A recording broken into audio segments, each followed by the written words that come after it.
And now, Giant Sports Talk Live. Here are your hosts, Eric and Glenn.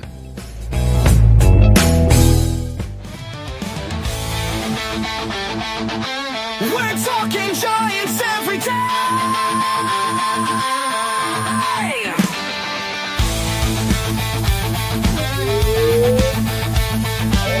From McCovey Cove to the Oracle Park lights, Eric and Glenn keep the fire burning bright, fighting for the glory, no matter what it costs us, breaking down the moments from the wins to the losses.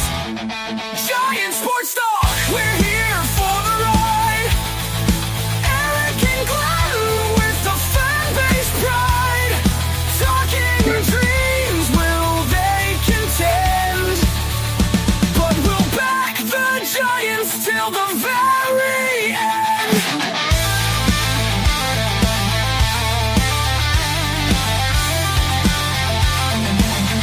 Let's go, Giants! Yes! Yes! Yes! Oh! Eric and Glenn breaking it down, all Giants all the time.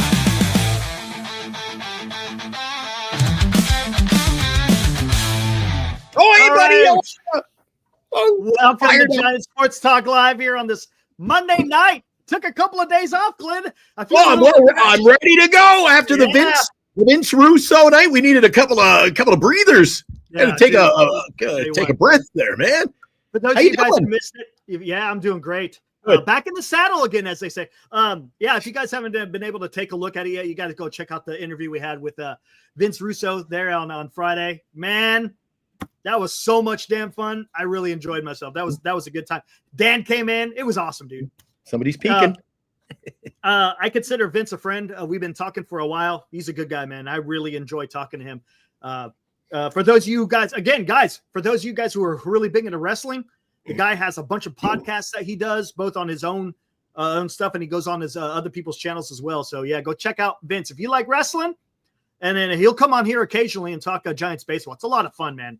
Good times, man. Absolutely good times. But hey, Glenn, we're back at it again. 1 day away from pitchers and catchers reporting for spring training. It's we're on the doorstep. I tell you what, I'm excited about baseball. There's no doubt about it. I am absolutely ecstatic about baseball starting again. I can't say the same for the team that I root for. Well, I don't know how about feel. that, Eric. You're how I feel. anybody who is logging in, just joining us. Welcome in to Giant Sports Talk Live on a Monday night. Expectations, Eric. Yeah. Yes. Any avenues you could take there? I have Yes, there is. expectations for Wilmer. Whoa! I almost dropped the computer. I have expectations for Wilmer. I have well, not too much as far as expectations. Don't they also include a little bit of getting to see guys see what they do, like Jung Hoo, for example.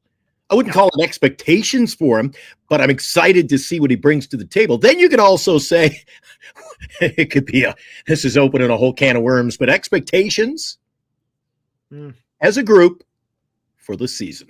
Yeah, that's okay. There you go. And Architect, he talked about this right before we went live.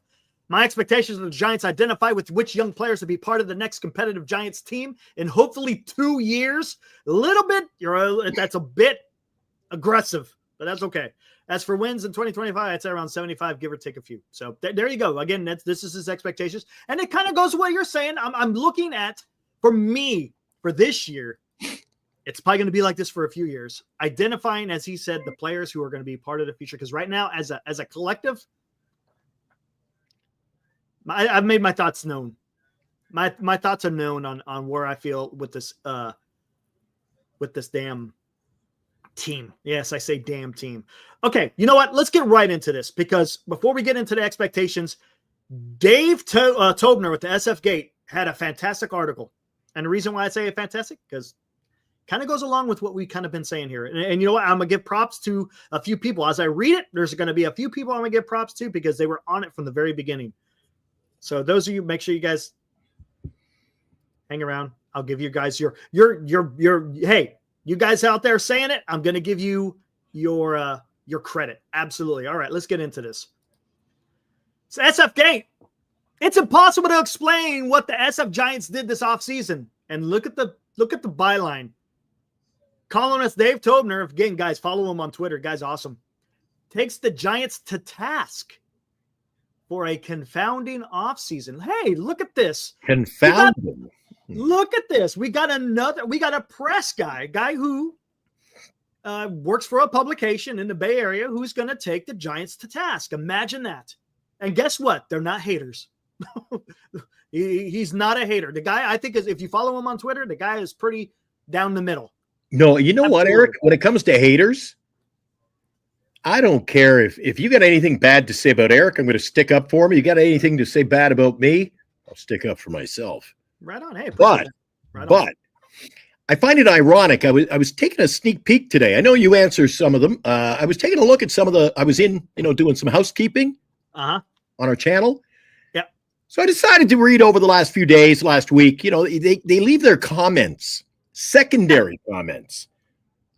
Sure. I wish they'd leave some of those live so I could counter directly. Man, they come at you hard, but they do it. It's sort of like they do it when they're way down the street. Yeah. I got you.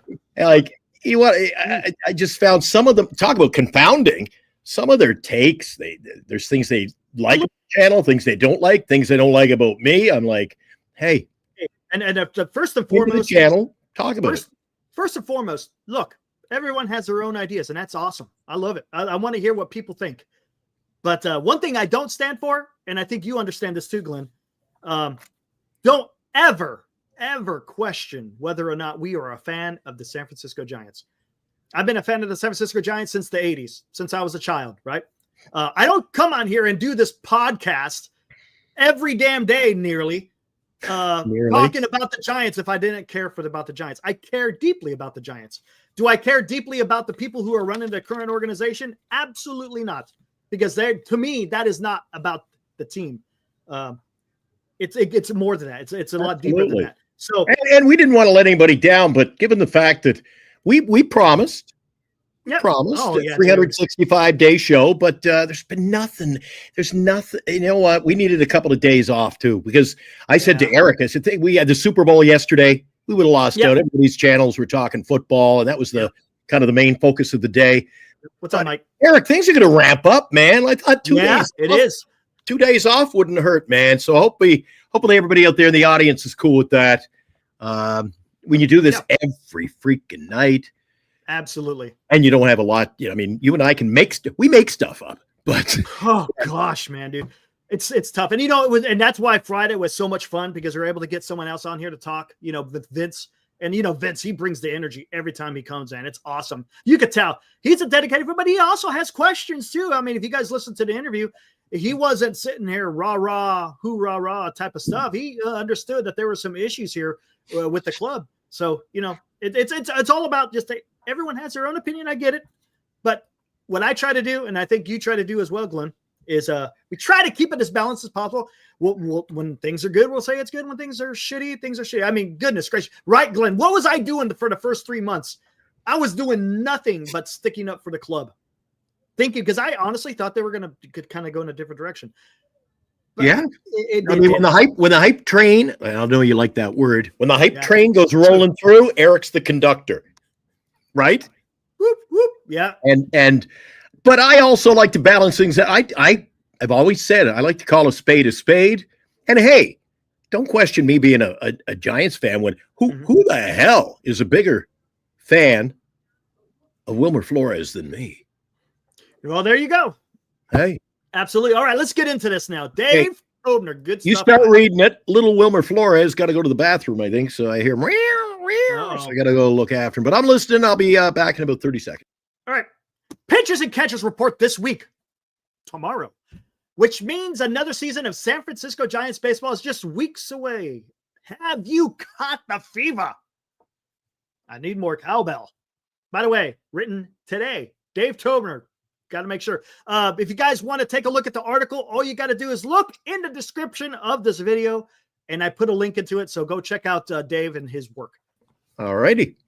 It's easy to understand if you have not yet caught said fever. Because after a thrilling start to the winter, signing the best shortstop on the market in Willie Adames to a franchise record contract, the Giants basically closed up shop. Gone fishing. Yep. A few weeks where they were listed as the favorite to sign Corbin Burns.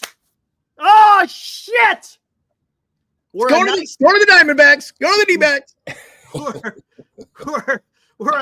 We're a nice distraction, but in the end, the team added Adames, Who's that? soon to be 42-year-old Justin Verlander, and some innocuous depth options. Innocuous depth options. They gave away one of the Rogers twins to clear about half of his salary from the books, but any hopes of them reinvesting that money into a roster upgrade is declining with each passing day. So you could see he's not happy. He's not exactly singing the praises of what the club is doing. No, he's not mincing words, though, man. He's just not. telling it like it is. He's telling it like it is. Absolutely. All right, let's continue. Once again, the Giants come into spring training with the look of a team that perhaps can compete for a wild card spot if literally everything breaks their way. Glenn, we talked about this with Vince. Vince said it. Vince said the same thing. If everybody is doing what they're supposed to be doing, if it breaks their way, I think Dan even mentioned if another team is kind of faltering. Yes, you've said it, Glenn. Everything, that's the thing, is you can't sit there and have a strategy of hope or is everyone going to be meeting quote unquote set expectations, right? It's a tall ask, right? Just like that. Hey, man, tall ass. Well, yeah. I'm going to have to put him to bed again, man. He's rambunctious. He wants camera time, I think. All right, no worries. He's a kitten, so you know he's mischievous. I get it. Like, oh, am I still here? You're Hello? here. You're here. Can you see me? I see you. I've lost you, so I might have to reboot. Oh, hell. I see you, though. I don't know where you went. I'm here. Can you hear me? I can hear you. You're louder. Okay, you're I'm back. all right, cool. He stepped on the keyboard, so I don't know. Yeah, I've had one of my cats do that before when I'm putting together a thumbnail or a movie, and it pisses me off. And I went to what's up, Mario? All right, here we go. All right. Only this time, they won't be in the luxury tax bracket. Exciting! The sarcasm just is oozing through the screen. Here we go. After the Dodgers won the World Series, I wrote that the Giants fans rightly would not accept another ho-hum offseason with marginal upgrades across the board. And while Adames is clearly a legitimate addition, this is otherwise the same roster as last year minus Blake Snell. Let me reiterate this. This is otherwise the same roster as last year minus Blake Snell. The Giants now I know you. I'm sorry. Go ahead. Okay, let me finish this real quick. The Giants are banking on big steps forward for many of their young players, but they banked on that last season too, and things didn't quite turn out the way they'd hoped. You poo-poo on the fact that, I want to ask you straight out. Are you glad that Snell's gone? Because I'm not. Ooh. Well, he had a terrible first half, and all things considered, missed training camp, got hurt. Second half, Eric, he was on fire, man. Through the no-hitter, he was going deeper into innings, which isn't his forte. Mm-hmm. So the fact that he says that, he hit it nail on the head. Same roster, got a shortstop, lose Snell. So you lose Snell, you get a bigger bat in the lineup, but I think everything washes out at the end of the day, Eric. As far as the roster, but you get Jung-Hoo hopefully back for a full season. But you've heard me on the show say new faces, fresh faces. Mm-hmm. What is it? Fresh faces and new places. Yeah. I just even opening day will be upon us here. This is the first time in a long time. I just don't have there's not that excitement of a fresh. Yeah. Sort of like a new season. Yay, new season. Same lineup. Yeah, it might, with the exception of the. You feel the addition of same Tobener. way? I hope I'm not alone in this, man. But it just Christian, I'll show you his Twitter here in a bit. You give him a follow. He's good. He's really good. Dave Tobener, SF Gate. You'll like him. All right, it just like you said, I think he's bang on there. You lose Snell, you get Adamas. So right, you see, you really look. And to answer your question, would you like to look? Would I have liked to have Blake Snell now that you've missed out on every other pitcher? Yeah, right. I mean, I would have taken out of Burns, Eric. I think pitching takes a hit this year. Here we go. Would I have taken Snell over a 42-year-old Justin Verlander? Yes, I would have. Hell yes. Right? I would have. Would I have taken Snell over a Corbin Burns? No, I would have rather have Corbin Burns. And I thought that was the play. I think everybody thought that was the play, and it just unfortunately didn't plan out. Here we go. It would be somewhat understandable or even appreciated if the Giants simply decided we're nowhere close to competing with the Dodgers, let alone the Padres and the D-backs. Listen to what he's saying here. Again, Dave Tomer is pretty. He's not a guy like, I guess we could say like us. The guy's pretty down the middle. If the Giants simply decided they were nowhere close to competing with the Dodgers, let alone the Padres and D-backs, and went about constructing their roster with that in mind, a vocal portion of the base has been clamoring for a full-on rebuild for years. But the Giants are hesitant to commit to that direction for various reasons. Okay, first off, here we go. I got to give credit where credit is due. Senior softball games, he was calling for a rebuild. From the very beginning, he called for a rebuild. To a certain extent, Glenn, you've talking about doing a rebuild, right? I think you said if we're not going to get the big guys, if you're not going to go out there and spend, to just do a rebuild. I think that's kind of the line you took. Cryptic Trader, who's also watches the show occasionally, he's another one that said, hey, let's go ahead and do a full rebuild. There's a few who talked about, hey, maybe we should go about doing a rebuild.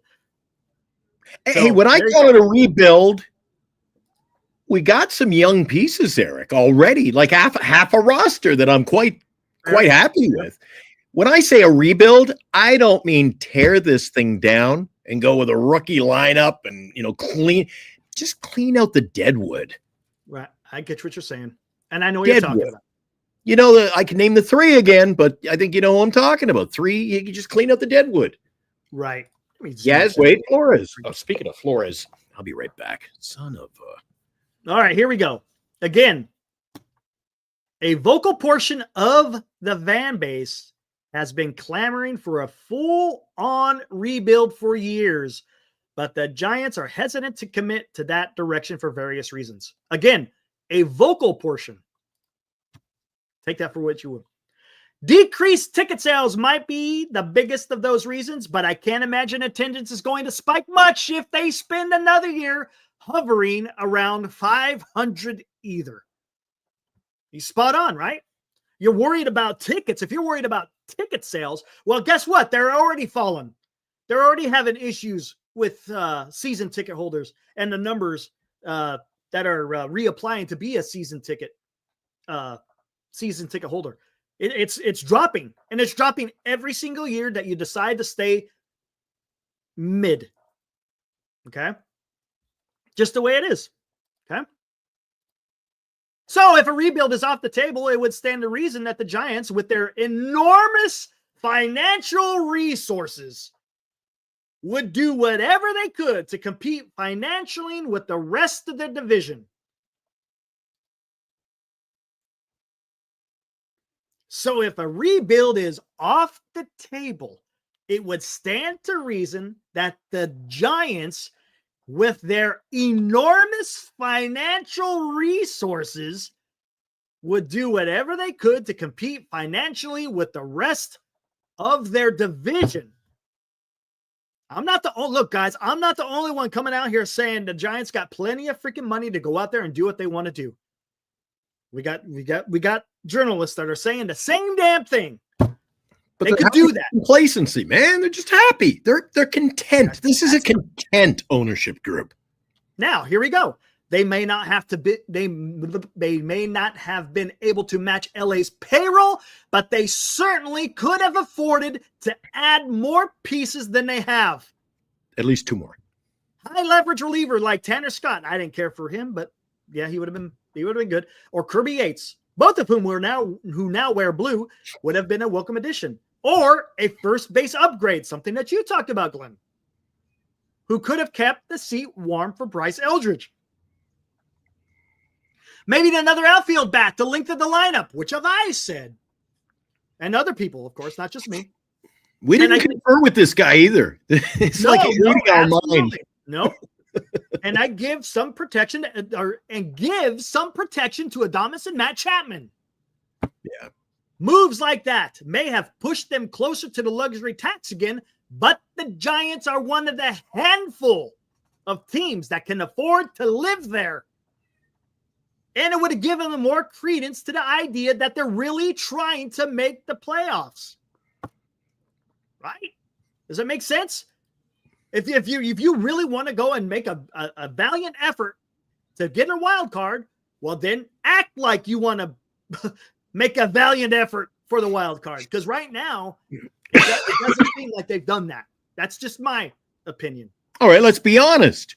When the season starts and it's opening day, Eric, deep down in your heart of hearts, in the cockles of your heart, you enter this. If you're going to be a realist, you have some expectation of whether you're a playoff team or not. So how do you feel? I ain't too confident, Eric. No,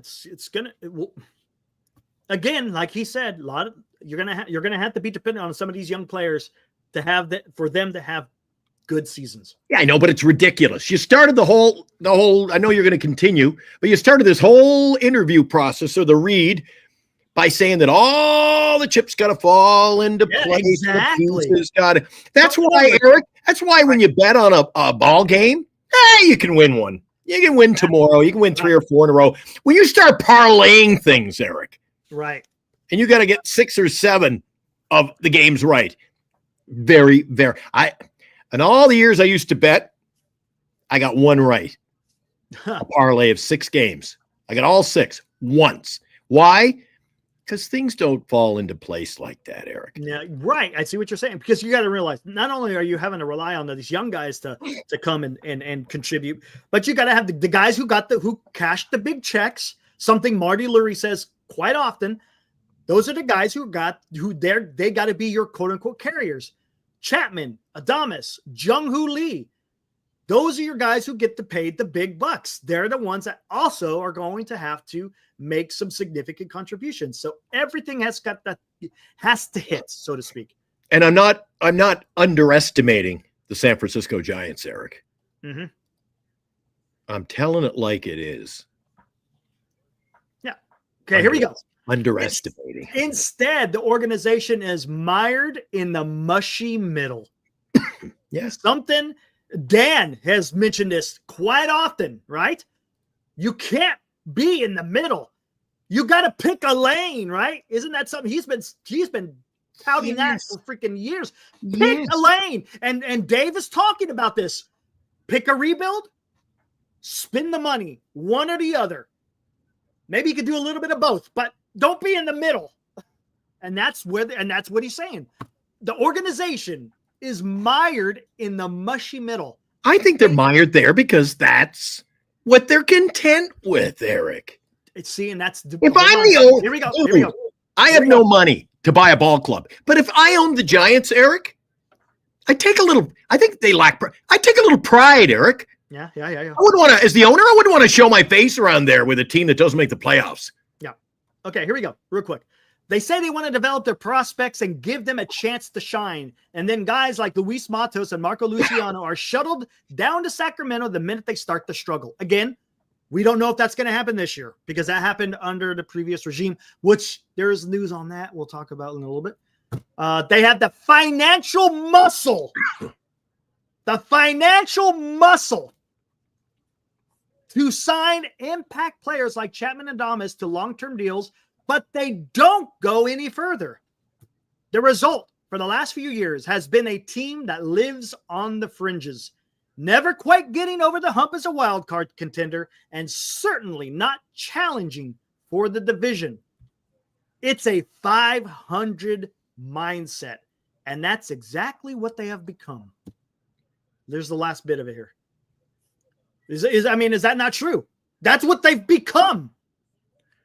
Here, this is poignant here.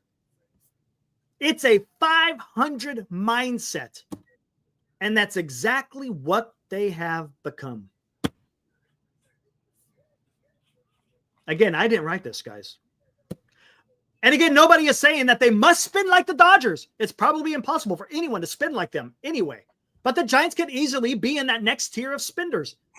The teams that add quality pieces and live on the edge of the luxury tax, unafraid to venture into it.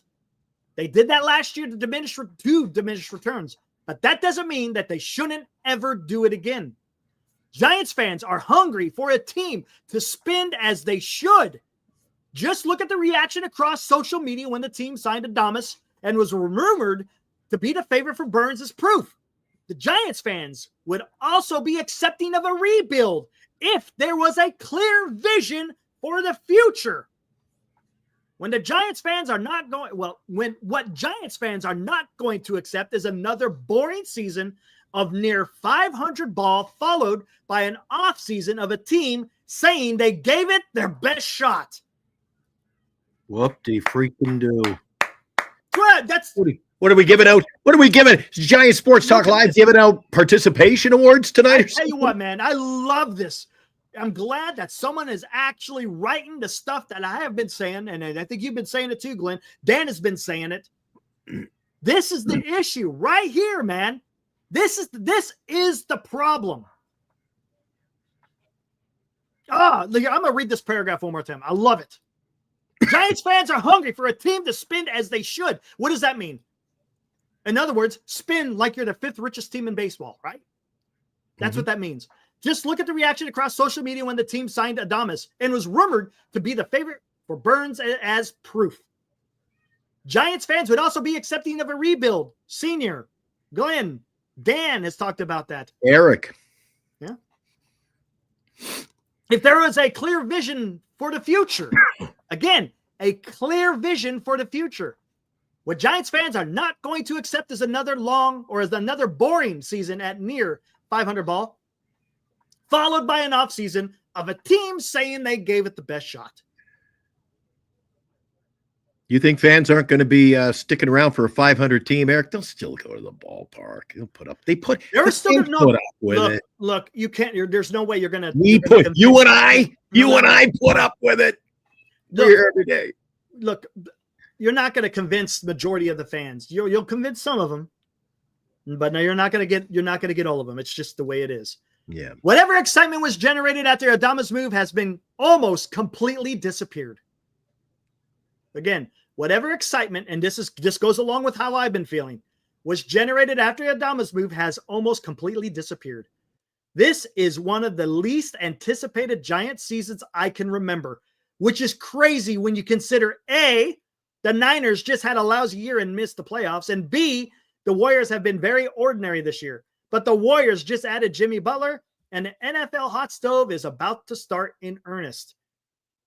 The Giants have their work cut out for them if they want to grab the Bay Area's attention, something you've been talking about, Dick Glenn. And nothing seems to indicate they're up to the task. Hope springs eternal, though, and if you squint hard enough, you may be able to see a path to October for the Giants. Unfortunately for them, their fans have their eyes wide open. Oh, great finish. I'm bringing it hard. Woo! Again, guys, this is Dave Tobener. Give him a follow here. Matter of fact, I'll find his I'll go find his Twitter real quick so you guys know who I'm talking about. You guys may already know who this guy is. There he is right here. Jesus. Make sure you guys give him a follow. He puts out some really good stuff. He tweets quite often. For those of you guys who don't know who he is, there he is, right there. GGG or GG Giants. And you could be able to follow him. There you go. Check him out. Give him a follow. I think he would appreciate that. And he interacts quite often. So there you go. There we go. Interesting, though, that we got someone in the press that's kind of saying the same stuff that we've been saying on here for quite a while. Same stuff that Dan has been saying over there on NorCal as well. To be honest with you, I'm not sure. I'm going to have to make contact with Eric and see what he feels about it over there at Hum Baby, see how he feels about that article, because I think it's quite interesting. I think he kind of hits the nail on the head. All right. Yep. He does. And again, we're going to just see how it's going to have to play out. Or I should say play out. Pitchers and catchers report tomorrow. Again, baseball is getting ready to start. I'm looking forward to baseball. Can't wait for baseball to start. But let's see what the heck happened. Let's see what happens with the Giants. It looks like this is who the team's going to be. I know there's a lot of people think, the Giants are going to get a trade done. Well, no, the trade's not happening. The guy, all the touting, and that's another thing that's pissed me off. And all this touting of, hey, we got a gunslinger in the GM who knows how to get some trades done. That was touted. And what's happened? Nothing's happened. Not a damn thing has happened as far as trades is concerned with the San Francisco Giants. Well, and now, another Giant Sports Talk Live hot take from Senior Softball Games. What did he do? He's always talking about trades, isn't he? Yeah. We'd like to see Webb go. Not really hard to figure out. I honestly don't know why they're holding on to Webb. People aren't buying season tickets to watch him. You may be on to something, my friend. You may be on to something. I think if they're looking, Eric, I feel I like Webb. I mean, I'm not the nicest guy, but when he gets the ball, though, good pitcher. Yes, good pitcher. Truly, this is what I call when I'm talking about a rebuild. Truly, by the time we're competitive, is he going to be our starting ace pitcher, Eric? I think time is a factor with some of these players, especially Webb. Now, you can say, all right, 4-5 years from now, well, he's still under contract. We got him for another year. He can be a big role player as, he's a starter and he eats innings. But every year that goes by, he gets a year older, Eric, and is he really a part of our future then moving forward from there? Yep. Again, I think it just also plays into the fact that Giants fans, a lot of the fandom, think that this is wait till next year, Eric. We'll compete for the division next year. Oh. I know. But you gotta work your way to it. Senior, yes, Webb isn't Timmy Electric. Absolutely. Look, there's no way. I mean, I honestly, I don't even know who's on the horizon to be on the same quote unquote, as you say, electric as Tim. There's no one on the horizon that has that. No. What do you want to call it? Persona of Tim. Ibrahim, what's up, Ibrahim? I hope you're feeling better, man. Players aren't dumb. They know this isn't a playoff contending roster. They'll bleed into their performance that'll bleed into their performance at some point. Always does post break when they realize they're a third wild card team at best. Man, I don't even know if they're a third at this particular time. I don't even see it. You're a little bit more positive than I am on that. I don't think they're a wild card team. No. Again, on paper. Things could change once the season starts, of course. But, yeah. But I thought that we should have gone over that because that article just came out today. Quite interesting. And it's not just the veterans. It's not just the veterans to me. So for example, Carson Whisenhunt, a lot of expectations, Eric. When are we going to see him? He ain't ready. Somebody made a pretty snide comment. I had said last week, here we are with a guy who's one of our top prospects, Carson Whisenhunt, who's a one-pitch pitcher. He's like, you don't think this team can teach him 3 new pitches? I'm like, well, probably not. But again, then don't expect to see him for a while. Yeah, he's got to come to the major leagues with a one-pitch arsenal, Eric. You have to come in with you got to have command of your fastball, and you got to have 2 other pitches. You have to. I think he'd be great trade bait, man. If somebody's willing to take him. I don't want to. As far as our prospects, when you get a guy who's in the organization a few years and you're talking about babysitting him, I'd rather move on already. Well, the problem is it seems like the Giants are opposed to trading said players. So what? I'm not going to even go. I'm not going to even talk about that right now. Hey guys, this came out yesterday. Fill in the blank. This came out yesterday, guys. I'm not going to spoil. I'm not going to taint the pool, as they say. I will not taint the pool with how I feel about this. But guys, I'm going to play the hype video that came out from the San Francisco Giants last night after the Super Bowl. You guys tell me. I want to hear your honest assessment of what you think of this hype video from the San Francisco Giants, guys. Does this get you excited? Let's go. Baseball is back. Here in the Bay, it's more than just a game. Don't believe us? Just watch. Sat him down on 3. Es tirando Leones Rider. It's our team. It's our city. This is our house. A leaping edge. This is Giants baseball. Giants. We don't give in. We give it all to win. He got it with the tag.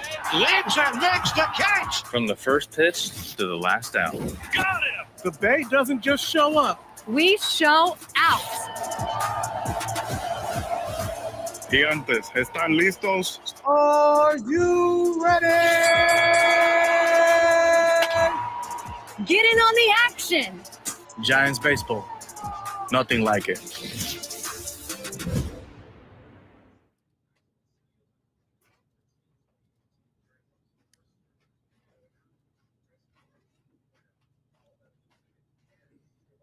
Don't all cheer What do at you once. think?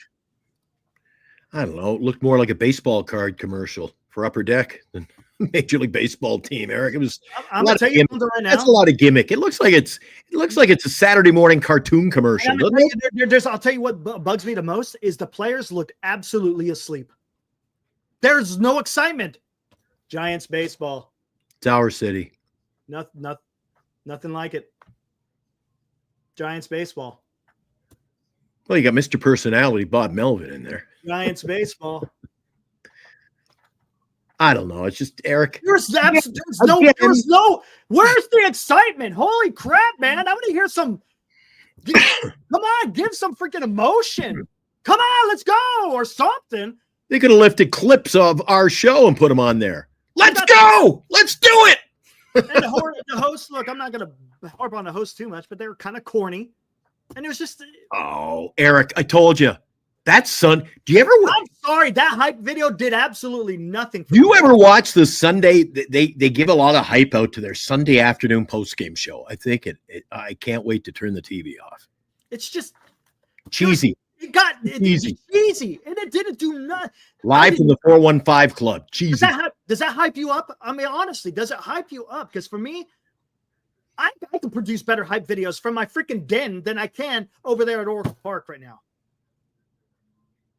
I mean, I don't understand. It just seemed lackluster. It seemed like there was no emotion behind it.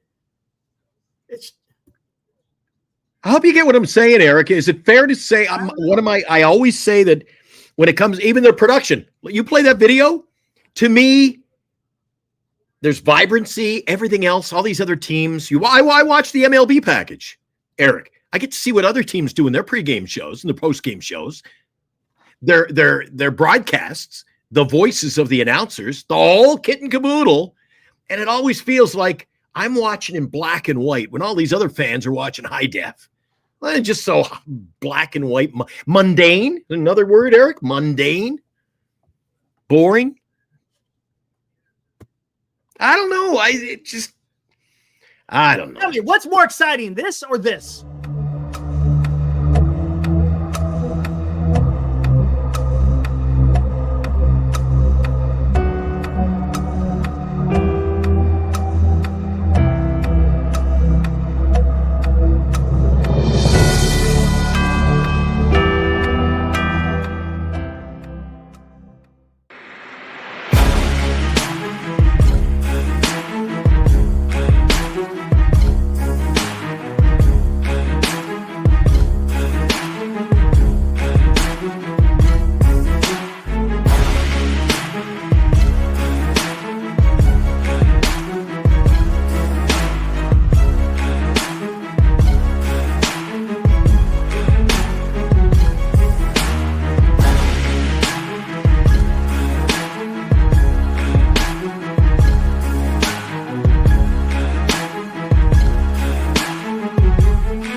more excited from that than that hype video to get ready for a season. And it's not just because I made it.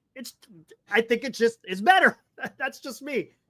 And Eric, I love they say in their video, their production, this is our house. Well, better do some housekeeping. 42-39 isn't a whopping record on home court.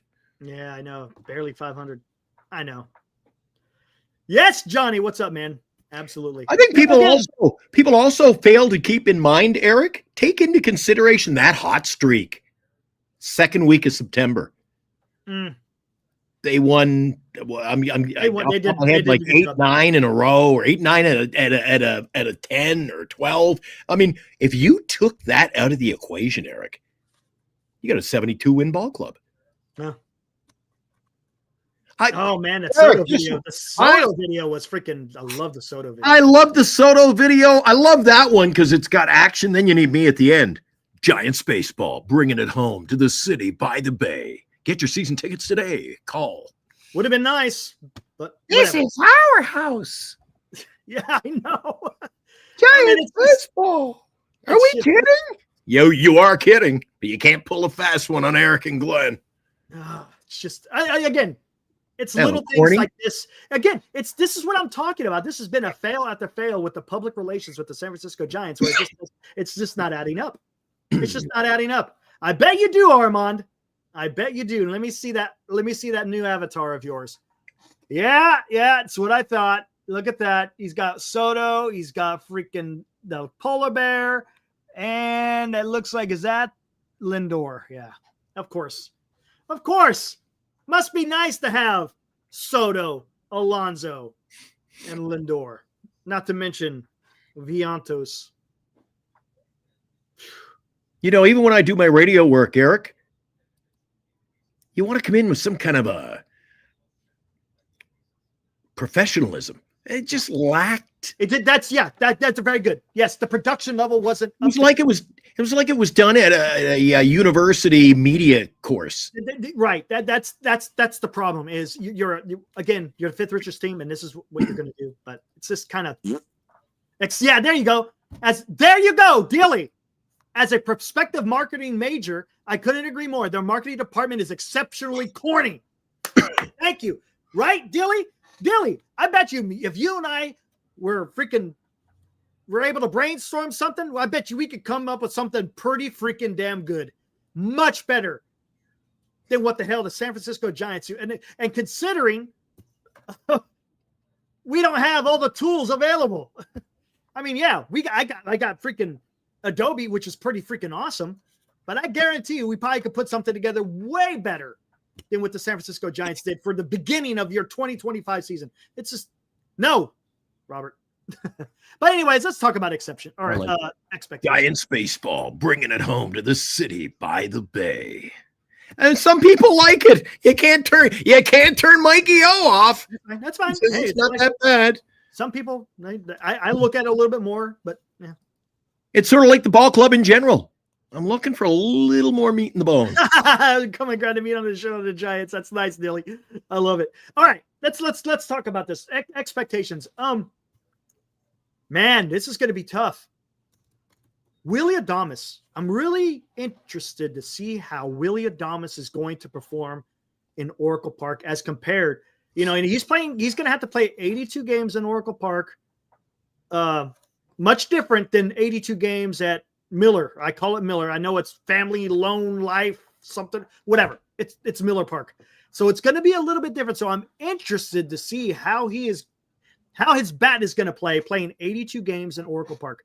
Is he going to be the same kind of hitter that he was, or is he going to adjust to the ballpark, so to speak? We have to wait and see. Now, that's going to be an expectation. I'd much rather see less home runs and a higher average and just knocking in runs. Much rather see that. I'd rather see him batting 260, 265 with 20 home runs, but with like 90 RBIs or something like that. You know what I'm saying? I want to see him being able to knock in the guys that are ahead of him. That's the key. And of course, at shortstop, man, it's not easy playing shortstop. He's going to have to, he's going to have to bring it when it comes to the defense and the glove. So He's going to have to play both sides of the ball at a really good level. The Giants are going to be dependent on him. There's no doubt about it.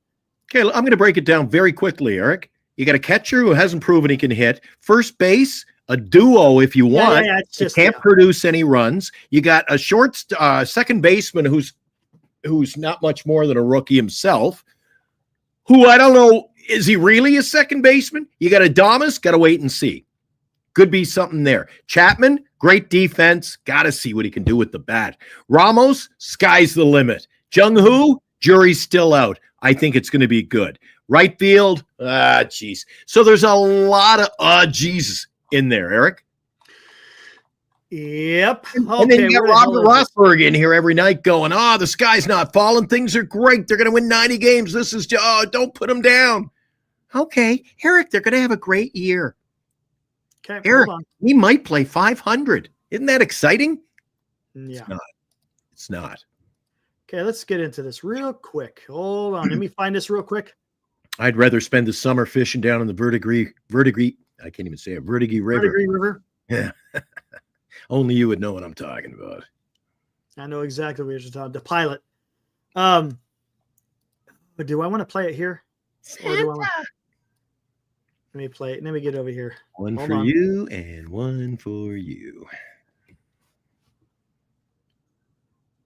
Yeah, Larry Bear. 95 wins. But we're not worried about the Dodgers. You should be. Eric, you should be worried about the Dodgers. You should be keeping a close eye on your competition, my friend. Oh, you want to see something about the Dodgers? Someone say something about Dodgers? Who said something about Dodgers? I was hoping I steered. Okay, I got something on the Dodgers. We're going to play that in a minute. But let's take a listen what MLB Network had to say about the San Francisco Giants. Let's look. It's going to be a quick one here because Robert, they can't prove you wrong. They'd have to win 118 games. San Francisco Giants haven't posted a winning record since 2021. Will the addition of Willie Adames and the emerging talent turn things around? Here we go. Let's listen to what Harold Reynolds had to say.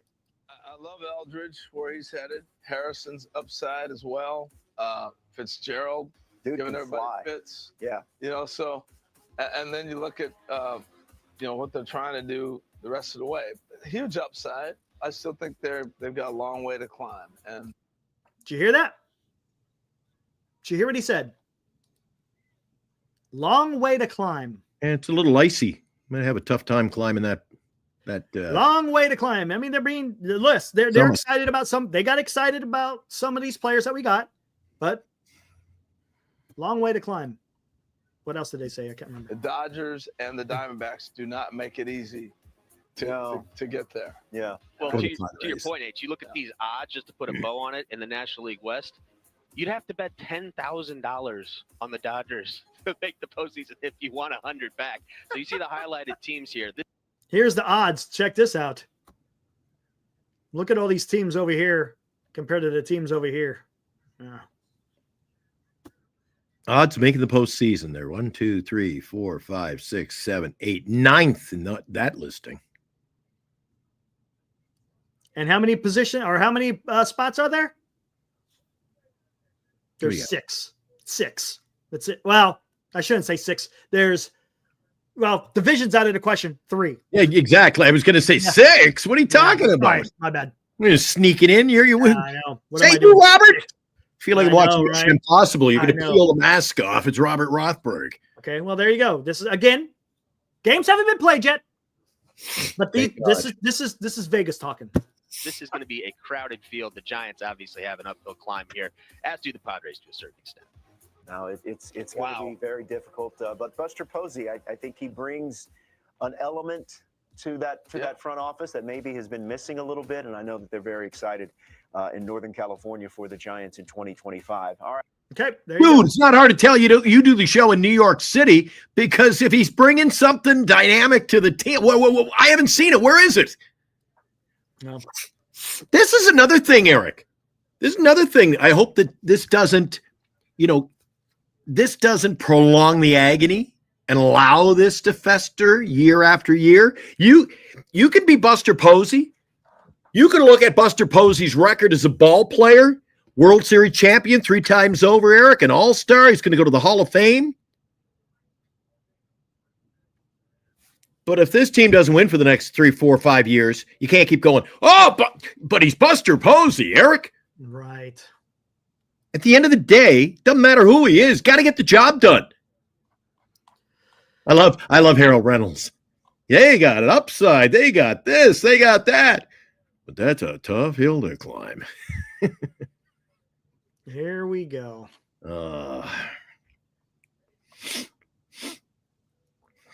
Eric says you wanted to hear about Dodgers, right? You wanted to hear about Dodgers?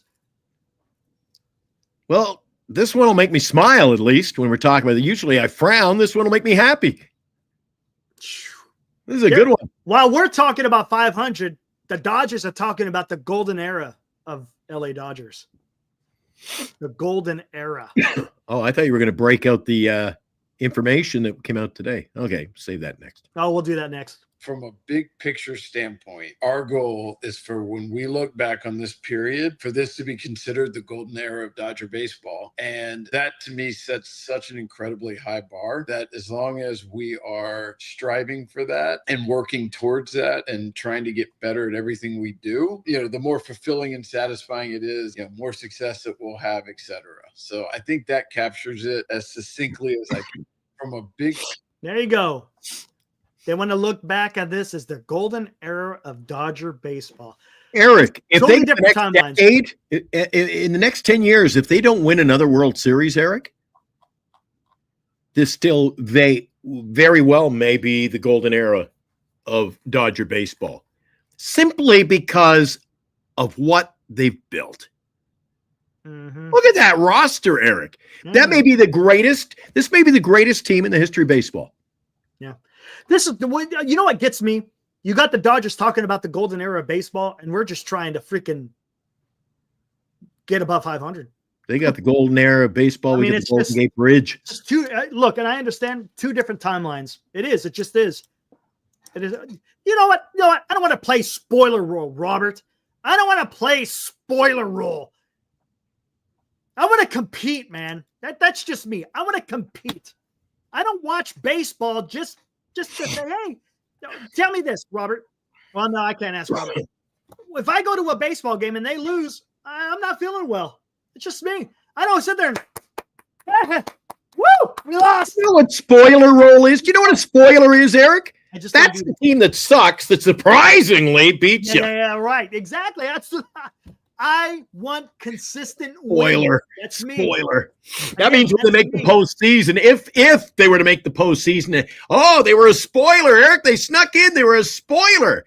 That means they're not good enough to have been there. Right. Correct.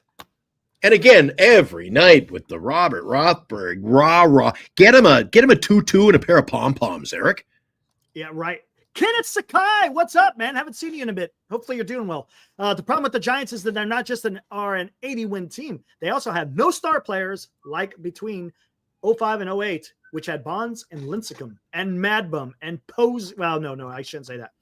No, they didn't. It was Bonds and Lincecum. After that, you could say Posey and Madbum and Pablo. And to do it, Crawford and Belt. I am not usually agreed with, Eric. I am not afraid to go out there, but I'm shocked that Graham coming in hard on me. I said that this is the golden era. I said it was one of the greatest rosters in baseball history. It is. No, it's not. Not even bloody close to the best team. No. I think it Dude, is. What are you? Obviously, and this is where I'm going with this. It's not just the lineup. There's been other lineups, but when you take the totality, the starting rotation, the bullpen, the lineup, it is one of the greatest of all time. One of the greatest clubs ever put together. Now, they got to go out there and prove it. That's going to be that's where they're at now. Now they got to prove it. They've put it together and they go out there. Eric, but if we're doing the show, if this was LA Dodger, the Bums Sports Talk Live, and we were doing the show tonight saying the pitchers and catchers, they're warming up the dressing room for them right now. It's a completely different show because you and I are already geared up for opening day. How many? It wouldn't be how many are we going to win. How many do you think we'll lose, Eric? 30? 35? This is completely different, Eric. Talk about that.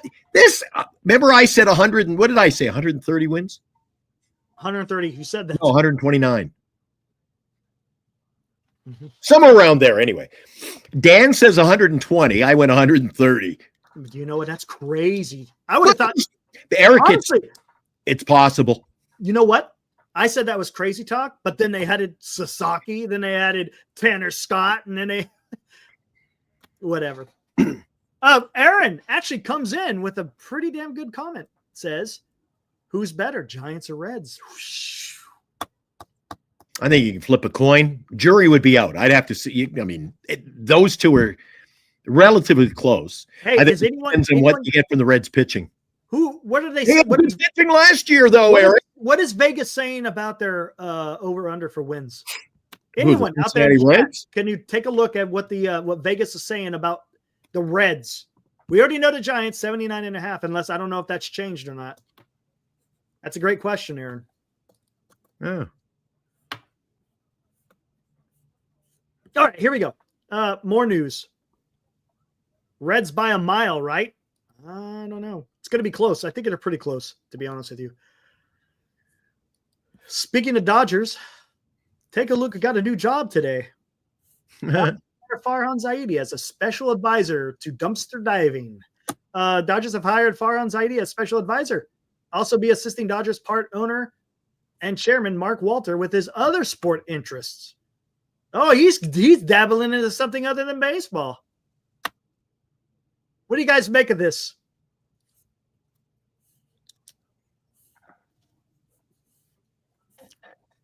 I don't know why I can't. Thanks, George. Oh, you know what, Eric? The first game you can bet on online would be opening day, March 27th. Yes, Johnny.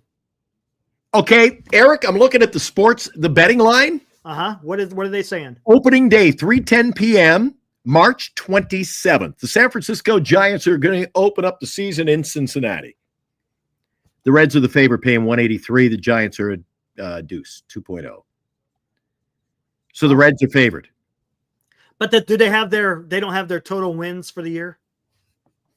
That's what I'm trying to. I just want to know because the Giants, they got them predicted at 79.5. I'm just trying to see where they got the Reds. Geez, the Dodgers paying 155 against the Cubs. Paul proves he was a Dodger spy.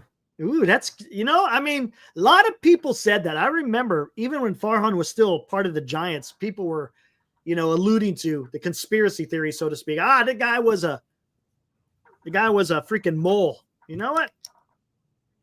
Let's break this. Reds are 79.5. No way, senior. Where are the Giants? 79.5. No way, dude. And then the Reds are favored to beat us opening day. So take it for what you will. Bovada has the Giants at 80. They've gone up a game. Reds at 79. They're right there. Holy shit. We're right there with the Reds, guys. Again, on paper. It's on paper. Thanks, Robert. But that's not even putting you in what are we talking about, Eric? We're going to compete with we're talking on the show tonight, February 10th, about are we going to be competitive with the Reds so that neither of us make the postseason? Is this what we got to talk about? I'm not kidding you. Holy cow. I know. Oh, you're killing me tonight. Hey, look, I'm not the one that's bringing up this. It's out there. We're talking about it. I know, but we went from like reality to now we're not even talking about can we compete with the Padres or Arizona and how do you think the chips will fall? We're talking about, all right, so a couple of teams that won't make the playoffs. The Reds, you going to be better than the Reds? Oh, my God. Hey, guys, you tell me if I'm off on this. What's up, Mark? Yeah, their pitching usually falls late in the season, but they got some pitchers. We'll see. They're going to be in kind of the same boat that the Giants are in because they got that Lodolo kid. They got Hunter Green, and then there was another guy that they got. I can't remember who else are in the rotation, but they got some. And hey, Mark, don't forget they also got Tito Francona that's running the ship now. So it's going to be interesting. What's up, Robert? Hey, you want a prediction? I got a good prediction for you. I'm going to just throw this dart at the board. You know who's available, Eric? I heard today or yesterday, I think it was yesterday before the Super Bowl. The Anaheim Angels don't have room, and I butcher his name. You can help me out with it if you want. Rengifo? Rengifo, or whatever. Rengifo? He's an odd man looking in at a job, Eric. Again, it's just. I think he's decent. He can steal you base. He's a good base stealer. I'd take him in a heartbeat, Eric. White Sox 52 and a half. Okay, let's guys, I got something interesting. Hey, Senior, one more. If you've got the list there and I don't have it in front of me, just curious. What say you as far as the Colorado Rockies? I think they said they're at 60 and a half. Yeah, 60 and a half. I think they'll be better than that. Think they'll be better than that? Well, these teams don't lose forever, Eric. Rengifo. Oh, it's Rengifo. Oh, okay. It's Rengifo. Rengifo. So the Well, there's a lot of G's and L's and F's in his name. Rengifo. Renglifo. I had drafted him in my league last year. Renglifo. Oh. Hey! Oh! Can I do the honors? Yeah, go for it. Hit it. Hit it. Nah. We got to move that one right up to the top so I know where it is. I think it is. It's sort of kind of at the top, ain't it? Yeah, it's right at the top. Or did you just push it there? It's right at the very top. I got it. And now, another Giant Sports Talk Live Super Chat. Pitchers and catchers start reporting to spring training. Woo! Baseball season is here. Yes, sir, Christopher. Christopher's in all the time. Appreciate you, buddy. Great show. What is IT4D? Am I missing something? What does that mean? Can you translate what IT4D is? Okay, pitchers and catchers started reporting spring training. Thanks, Chris. Is here. Appreciate you, man.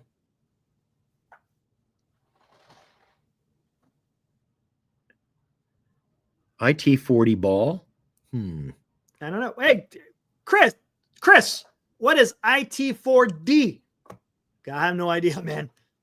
But thank you, sir. Much appreciated. Thank you for the $10, man. You're awesome. Christopher and his sister, big fans. It's time. Oh, that's what it is. Never mind. I can't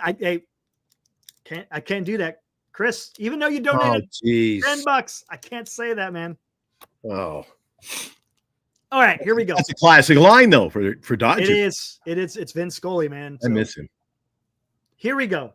You know, before too long, we'll be talking about a new regime of broadcasters across the gamut.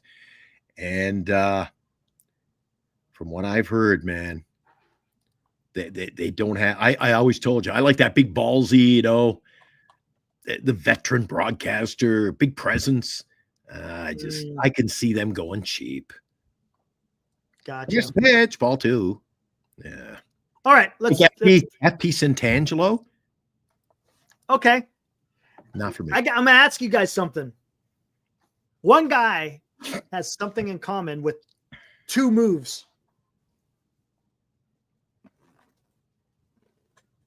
Who was the person responsible for going out and getting Farhan Zaidi? Larry Bear. Okay. And who was the guy responsible for having Greg Johnson take more control of the baseball club? I was going to say Bear and Johnson, right? Bear on both accounts. Larry Bear was the one out there talking about going out and getting Farhan Zaidi. I guess you can't fire an owner, Eric. Okay. Matter of fact, I got it somewhere once. Oh, for the life of me. Okay. You know, in other sports, I'll find it later. Okay, real quick. Larry Bear was the one out there trying to go get Farhan Zaidi. Okay. Right? Mm-hmm. Why was Greg Johnson? Why did he take over for Larry Bear? I know. Yeah. That's where I was going to go, Eric. Wasn't there a little dispute? There you go. Any other sport? One man with those two parts of Giants history, has absolutely decimated this organization. He was the one that wanted Farhan, and because of his stupidity, he allowed Greg Johnson to take more control of the damn team, and this is what we've got. This is directly the result of bad decisions by Larry Bayer. Bad decisions by Larry Bayer has led to where we are right now as the San Francisco Giants.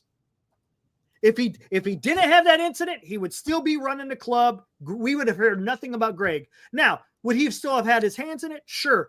But Larry Bayer is at least a little bit more of a fan than Greg Johnson. Larry Bayer is the one that went out there and wanted to get Farhan Zaidi. As a matter of fact, I did a video on this. I got to find it. Hold on. What the hell did I put it? It was a good one, too. They won't move on from Bear. They won't move on from, well, they did with Zaidi after a while.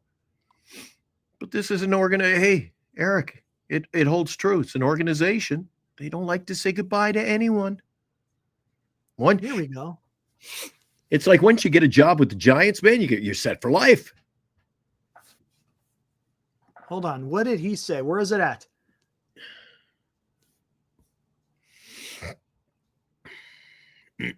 Oh, here we go. Hold on. Hold on 1 second. Hold on 1 second. I'll put it up here. Holy crap. You want to get that one while I find this? And now, another Giant Sports Talk Live Super Chat.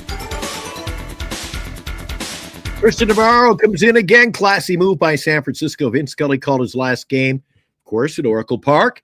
It was a L.A. San Francisco simulcast. Vin was a New York Giant fan. That's true.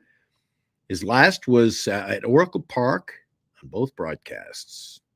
Let's take a look at this. Let's take a trip down memory lane. Thank you, Christopher, for the additional $10, man. And in fact, when Vin Scully passed away, the Dodgers were playing the Giants. That was at Oracle Park. Yeah. Yep. Correct. Yeah. Thanks, Christopher. Appreciate you, buddy. All right. This is a one of the slides I used in the video. Whoa. Yeah, this is a video that I did back when I was with NorCal. Look at this. You know what that looks like, Eric, to me? You know what that exudes to me? That's like going into a CIA office. You know, they get the big glass in the wall, and they've got like, you know, the pictures and the strings going across. You know, they're trying to hunt down the killer. You got stuff all over the place over there. And I don't think any of it's good. Well, it's not now. Here on the lower left-hand corner here, right? Lower left-hand corner. Giants hire Dodgers GM Farhan Zaidi to head of baseball operations. We set out to find one of the best minds in baseball, and Farhan's many accomplishments and expertise exceeded our expectations. Giants president Larry Bayer said in a statement, Farhan is widely viewed as one of the top executives in our industry, and we are thrilled to have him lead the next chapter of Giants baseball. Well, he brought the shift in approach, Eric. Alex Pavlovich for the Giants. This is a coup. Zaidi was high on their wish list from the beginning of a search to replace Bobby Evans, but it always was unclear if they could lure him away from the Dodgers, who are light years ahead of the Giants at the moment. Again, this is back in 2018. So the Dodgers were light years ahead of the Giants, and this is back in 2018. You know, I'm only going to say this once, Eric. Real quick, do we finish?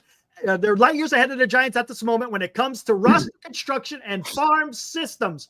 The move weakens the Dodgers front office while giving the Giants a highly thought of executive to take the organization in a new direction. Holy shit, dude. You know, they're calling for some positivity in the chat tonight, Eric. I'll throw a little positivity out in a negative way. How about that? That's as good as I can get. This is just Eric. I'm telling you, dude. Eric, pisses me off. If you look back, now it's easy now. In retrospect, Eric, They hired Farhan Zaidi. If this had gone the other direction, we all be singing Kumbaya and throwing parades and everybody be happy, Eric. Mm-hmm. It just didn't work out. Took him a little longer than I had hoped to move on from him. But you know, think about this. I mean, when you think about it, though, Eric, there were high expectations, and he just didn't meet them. I'm not going to blame the Giants at the time for signing the guy, Eric. Yes, Mark. But listen, this is the thing. It was always unclear if they could lure them away from the Dodgers, who are light years ahead of the Giants at the moment when it comes to roster construction and farm systems. Again, this is 2018. This is 7 years ago. The move seems to weaken the Dodgers front office, and it didn't weaken. And the thought of it to take the Giants in a new direction. And let's get back to us here. Yeah, the new direction I think they're talking about, Eric, is simply using analytics instead of old school baseball. But as Mark says, new direction. The Giants won 3 championships. They had only won the most recent championship at the higher was only 4 years prior to that. So why take it to a new direction when you already had a system in place that was working? Oh, I agree. Right? I totally agree. Yeah. Oh man, I'm telling you guys, Larry Baer has done a number against the San Francisco Giants. He's done a number. Am I not wrong? If it wasn't for him, Greg Johnson wouldn't have been running the show, and Farhan would have never been hired. Truer words never spoken. Eric, tell me how you really feel tonight on Giant Sports Talk Live. Yeah. It pisses me off, man. There's a Pisses short. me off. There's a short for you. That's a great short. I want to see that one up there tomorrow. Well said. It's just how did we go so wrong, man? Granted, hindsight 2020. I think you hit the nail on the head with that one. Hindsight is 2020, but goodness gracious, it was. Look, you didn't have to reinvent the wheel. See, this is a problem with the San Francisco Giants organization, Eric. Alive says Bear needs to be fired. He is the problem. But he's an owner of the team. An owner. Well, he's a part owner. Yeah. You can't fire an owner. This organization is unlike any other I know, Eric. From top down. There are so many different dynamics in play here, Eric, that you gotta if you don't laugh. Okay. And Robert, here's the problem. Yes, it's the Posey era. The Posey era. But who's still running the show, Robert? The ownership group. You still have the ownership. It's the same ownership group. These are the people who are making the decisions, right? It's Greg Johnson. It's Larry Baer. It's the other owners. They're the ones that are making the decision. So how can it be? How can Posey have an era if he is not given the leeway, so to speak, to be able to go out there and succeed? Right on, Paul. Right on. I've said it before. You can only boycott. That's all you can do. Got to stand up and That's all you can do. Do what I did. Don't buy your tickets. Just don't. Exactly. Don't buy your tickets. But they don't care, Eric. When I'm over at the Indiana Fever game up against the Valkyries, they're not going to go, holy crap, Glenn and Bernice aren't here tonight. Yeah. They don't care. They don't care. They'll get some other schmucks in there buying the $5 tickets and they lose. And don't kid yourself, guys.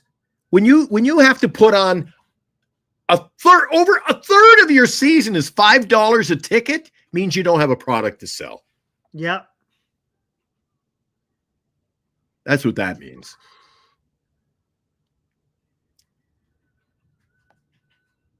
There should be some kind of a ban on this, Eric, but what I'm really fed up in Major League Baseball is the fact that the ticket pricing, and it's probably the same in other sports. Yes, the dynamic pricing. When I say, yeah, we had those great seats and they were $39. And then I go to the window and go, yeah, I'd like those. Oh, for that series? Oh, those are $118. Right, exactly. Oh, well, wait a second. You didn't mind selling them to me last week when I came to see the freaking Florida Marlins play. That's the way it is. I know. I sit those out, Eric. Yeah. Like they say, a fool and his money are easily parted. Okay.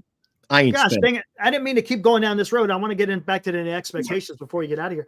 Again, I was talking about Willie Adames. What's he going to do? We're back to yeah, I know. I totally freaking lost it, but It's all right. whatever. Who else? I mean, who else do you have expectations for? I mean, are you looking at this? Are you looking when you at say, okay, outline what you mean by expectations. You think they're going to have a huge year, or you're just intrigued? You could either go as a team as a whole. You could go as individual players. I mean, do you expect them to be better, worse, same? How do you think they compete against the other quote unquote wild card teams? I don't think they do. I just don't think they do. I don't think they do, Eric. It's summer night, and you're playing in San Diego, and you're losing. Arizona. I think Arizona, Arizona. They're going to be good, man. Vastly improved. They're going to be good. Just signing Burns. Yeah, that really helped the rotation. And that the young guy, the sophomore there last year, had a rough start to his year. Is he a sophomore? Corbin Carroll. Oh yeah. He had a tough year. He has his bounce back year, which I expect he will. They got a highly touted shortstop. I don't know if he's going to bust out. What is this? Jordan Lawler, I think his name is. Yeah. Other teams do make moves. Josh Naylor. Yeah, Naylor could hit bombs in that stadium. Vince talked about that on our show. Was talking about that guy's going to be hitting bombs in Arizona because the ball flies in Arizona. Yes. Yeah, Mark starting says pitching. starting Yes, Mark. pitching. Yep. Yeah. Again, you got Zach Gallen, you got Merrill Kelly. We'll see if those guys bounce back. Of course, you got Corbin Burns, Brandon Pfaadt. You still have Eduardo Rodriguez, who again his season was derailed last year because of injury. So it's they got a decent rotation. God. Robert, stop it. For God's sake, stop it. I said earlier in the show, expectations were for Ramos to have an even better year than he did last year. And Lee, I'm highly intrigued. I think Eric, who's been saying he's going to bat 326? You have, yeah. So sometimes I pull a little Halloween act and I dress up as Robert Rothberg and I pull this crap out of my ass. Lee's going to bat 326. Ramos is going to have a hell of a year. But once you whittle it down, Eric, what's left? Right, exactly. There's no RBIs at first base. Yeah, that's going to be tough. Come on, man. I told you, if you take third base and first base, the corners, and add up the RBIs, it's got to be the worst in baseball. It's got to be as bad as the White Sox. Robert, you're not understanding. You boycott the team because of ownership, not because of the players, but because of the ownership. That's the only way you affect change. You got to let them feel it. Absolutely. It's the only way. Because, sitting here talking about it is, as I used to say, or I've been saying, talk is cheap. Well, actions are going to have to prove loud, or actions prove louder than words. I mean, it's a stupid cliche, but there's truth to it. And I'm telling you, Eric, I've said it before. People laugh. I can't wait. We'll see if I have the last laugh. When the WNBA has 19,000 people down the street at Chase Center on a Tuesday night, how many people we do the show and I run back from the game and I say, how'd the Giants do? And you go, oh, they lost again. I'll go, what was the attendance, Eric? There's 18,600 people. All my 18,000 friends were at the basketball game. Oh, man. Meanwhile, the Giants are selling $5 tickets. I can sell my Indiana Fever tickets for this upcoming season $4,000 a piece, Eric. Oh, yeah. And I want to see a Giant game. It's $5. Yep. So the fact, Robert, is that if you don't boycott at some point and just sit games out, are for me. I didn't buy season tickets. I'm boycotting. I didn't buy season tickets this year. Why? I don't want to go to every game. It's gonna be old. I tell you what, we got it for right now. I'm going to talk about salsa, but right now we got to kind of ignore the chat because it's derailing us. It goes, no disrespect to Mr. Robert, but you guys wonder why Giants ownership does this. Robert isn't an exception. Big part of Giants fans are like this. That is true. That's right. And they're content. They're content to keep, oh, we're the greatest. Yep. But okay. Can you imagine if Robert Rothberg was a Dodger fan? Tell you what, running naked in the streets. Okay, let's do this. We haven't really talked about this. What is your expectation of how Bob Melvin manages? Hey, Eric, while we're talking, throw out a poll. Throw out a poll for me. I want a poll tonight. Will you do that for me? Yeah. Simple poll. Do the San Francisco Giants make the postseason? Yes or no? Fair. Okay. Keep it simple for these people on a Monday night. While I do that, talk to me about what is your expectations of Bob Melvin? We got 100 people in the chat on the show tonight, Eric. I'm going to get a bigger crowd on a Monday night than the Giants might get this year.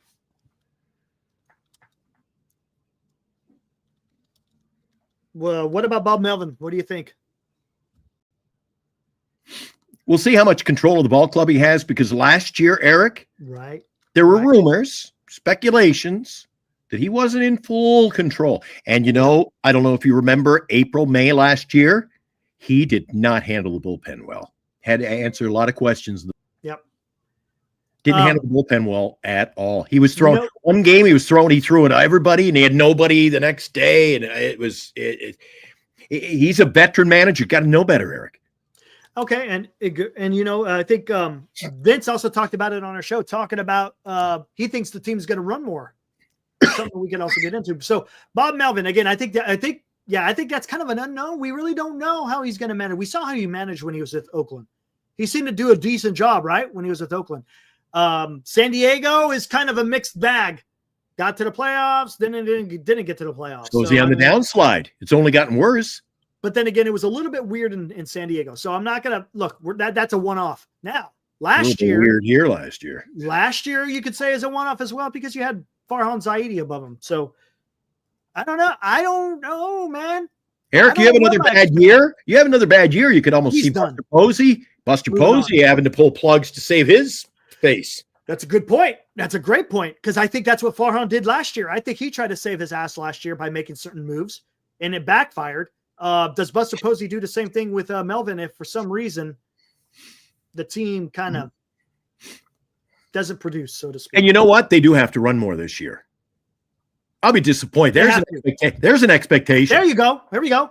Do you see more stolen bases? I think we see more stolen bases. I agree with that. I think Vince was spot on that. I think they're going to run a lot more. We'll see. But the problem is, are they going to be able to knock in those guys who steal the bags? If Fitzgerald is on first and gets the second, if Adames is on first and gets the second, is there someone behind them that are going to knock them in, so to speak? I got to agree with JB. Roster management was this team's major problem last year. Correct. Between the platooning and mismanagement of the team. And hit and run, Mark.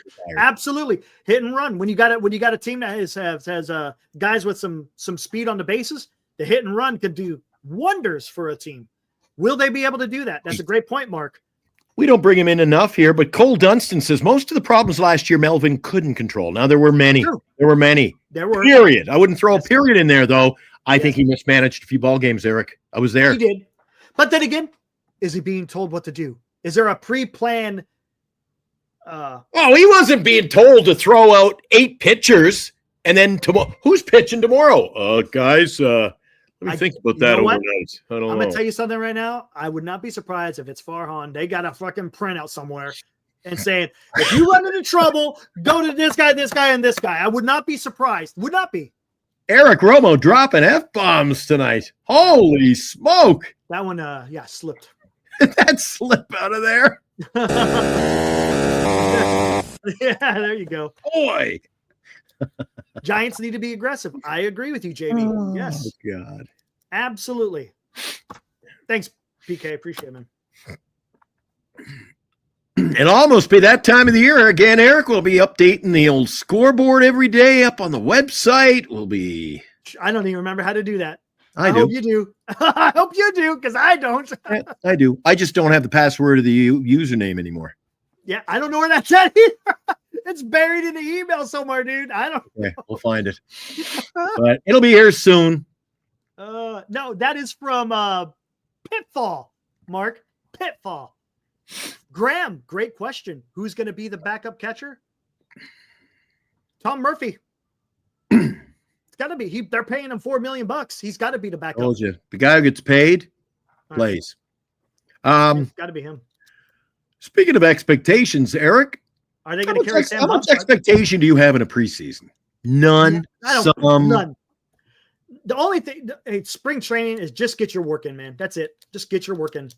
Look, do you want to see maybe certain milestones? I guess, sure. I don't know about milestones, but not wins and losses. If you go to a spring training, you can get a guy who, like people were talking about Eldridge. What happens if Eldridge bats 700, Eric, and pops 9 home runs? You put a little pressure on. AAA. He's going to AAA. I really do. I know, but that's the only thing that I like is to look around, not just the Giants, Eric, to look around, and during the season as well, to look around baseball. We had a lot of fun last year. What's the Eric and Glenn wrap-ups were petering out at the end of the year? Mm-hmm. I had just as much fun looking around following those playoff races, Eric. Oh, it's fun, dude. Yeah, it was fun. So, you know, baseball, it's still in our blood, even though we frown upon the team. The only time I start getting paying a little bit more attention to spring training is maybe the last week, because that's when the guys are getting stretched out. You should be showing something, so to speak, because in the beginning, look, a starting pitcher, it might be going out there and only working on one specific pitch, and that's it, nothing else. So everyone, say if he's working on fastball command, everybody's going to be sitting on the fastball, and he's probably going to get rocked, right? So now towards the end, that's when you're starting to mix in a whole bunch of different stuff. Do you remember last year's preseason? Webb couldn't get out of a first inning. He had it tough. Yeah, I'm not too worried about that. Yeah, but that's how you can have your star player, Eric.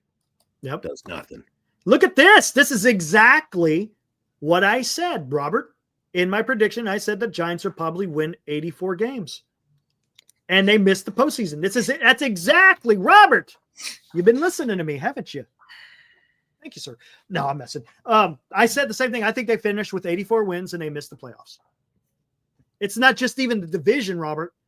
We're talking about the rest of the National League, because you're competing against the rest of the National League for that wild card, right? You got the Cubs who are better. You got the Brewers who are good. You got Cincinnati who's going to be there. Pittsburgh may give you a run for your money because they got a hell of a pitching staff. Then you got on the East, you got the Phillies, the Braves, the Mets. It's not going to be easy. And again, that's not even including Dodgers, Diamondbacks, Padres.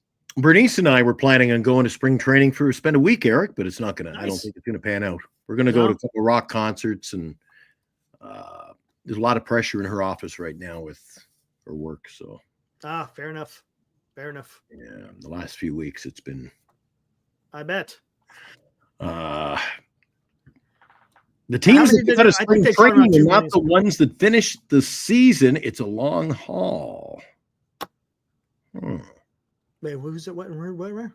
Just reading Graham's. The teams that come out of spring training are not the ones that finish the season. It's a long haul with all that contains. I think that just is. Oh, I see. I know what he's talking about. He's talking about how there's going to be a change in your roster. That's what's going to. Sometimes, guys, for example, if you got someone in the minor leagues who are producing, the roster's going to look at the trade deadline. You may add a piece here or there. So I haven't seen Greg in. Is Greg in tonight? I think he was here in the very beginning. Tell you what, if you want to play the ad, I'm just going to warm up the coffee. I'll be right back. You need to me. Oh yeah, we haven't talked about our sponsors tonight. Lefties in Burlingame, Duxwell Printing, Genesis Gold, IRA.com, and of course, Signatures for Soldiers. We want you to, if you're in the Bay Area, especially if you're living in the general area, just, visit Lefties once in a while, or at least visit them and say, heard about you on Giant Sports Talk Live.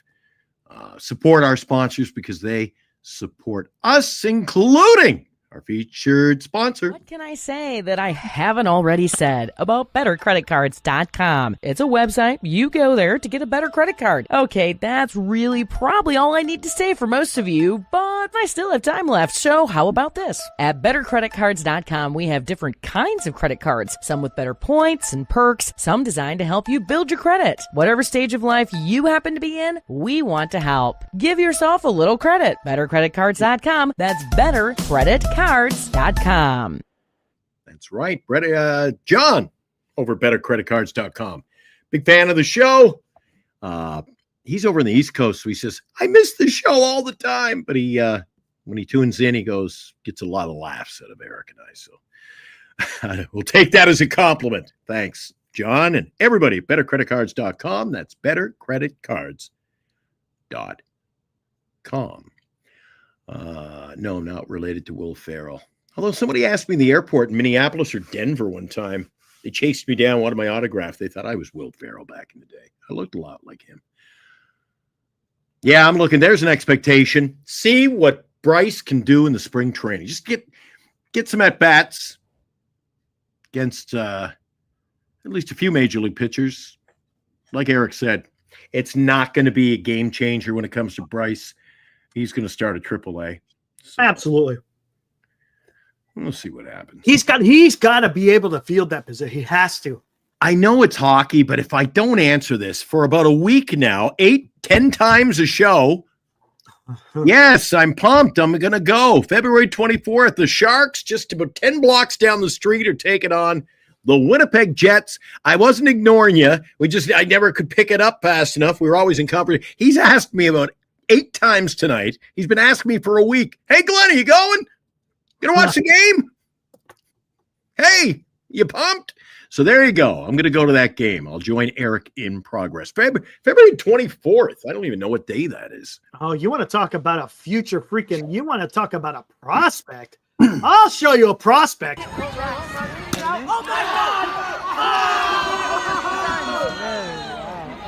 Oh, my, he didn't even hit the ball. He hit the tee. He went out. Oh, my God.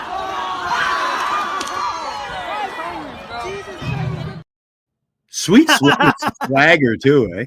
I love it, man. Love it. There we go. That was sweet. There we go. You want to talk about some young talent coming up? That was good. Hey, you know what? We were talking about expectations, Eric. I don't think a lot of us have high expectations. You know why? Because I don't think we did a lot of heavy I know where you're going. I knew it. I knew where you're going. Season. You said heavy lifting? We'll show you some heavy lifting. I ain't as good as I once was, but I was good as I ever was. Man, you like it. 5 times. And they got to be full.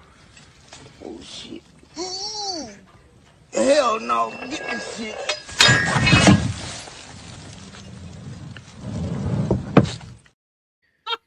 The old string bean always cracks me up. The way he goes, he just leans and then leans. Oh, man, that's great stuff. Heavy lifting. Get that shit off me.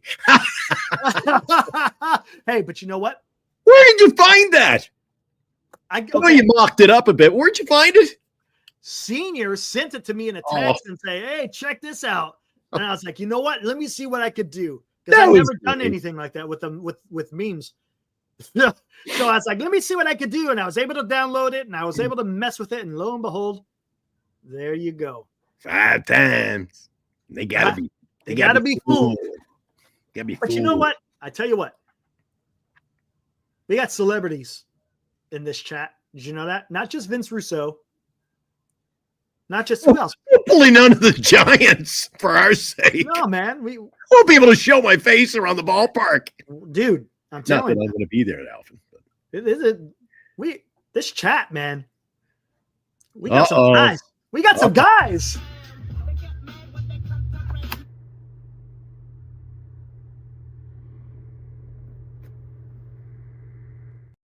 I know. Our very own senior softball games in the crowd during the filming of Insane in the Membrane. There we go, man. How about that? Well, this Giants team, man. this Giants postseason has been driving me insane in the membrane, Eric. That's so insane. Exactly. Hey, if you want to live Vince, the Vince show, McMahon. catch me after the show on oldies96.com. We've got Tuesday trivia all early morning long till 6 a.m. Oh, dear God. Get the membrane flowing. My I call it the gray matter. Tuesday trivia. Danny Cucamonga. Oh man, that was great. If you guys haven't checked, I've cut up a bunch of shorts from the from his visit to the show. Go check them out. You guys will enjoy it. It's pretty good stuff. Now alive. Oh, hold on. Well, by the way, real quick on your poll, 78% say no, 21% say yes as far as the Giants make the playoffs. 78? 79 to 21. That's what I'm 79 to 21. So then most people who have participated in the chat, and we appreciate you doing that to get a rough idea how you're feeling. Most people are getting a grasp of reality this time of the year. Yeah. Right. What was I going to say? Yeah, I tried to cut him up as best I could. Alive. Look at what Alive's coming in with, Eric. Vince Russo and Cucamonga are my favorites. What the hell? We show up here most nights, for lack of better word, every night. We're here all the time, Eric. And look at the love we get from Alive tonight. Vince Russo and Cucamonga are my favorites. And we're just chopped liver. Yeah, we're just, it's all good. Yeah, but Vince had some great, he had some great words for you, man. Yeah, he did, but I was ready. You know that too. I was ready. He gave me props, and then I'm like, but there's a butt coming. He goes, no butts. I didn't see it coming. Me, man.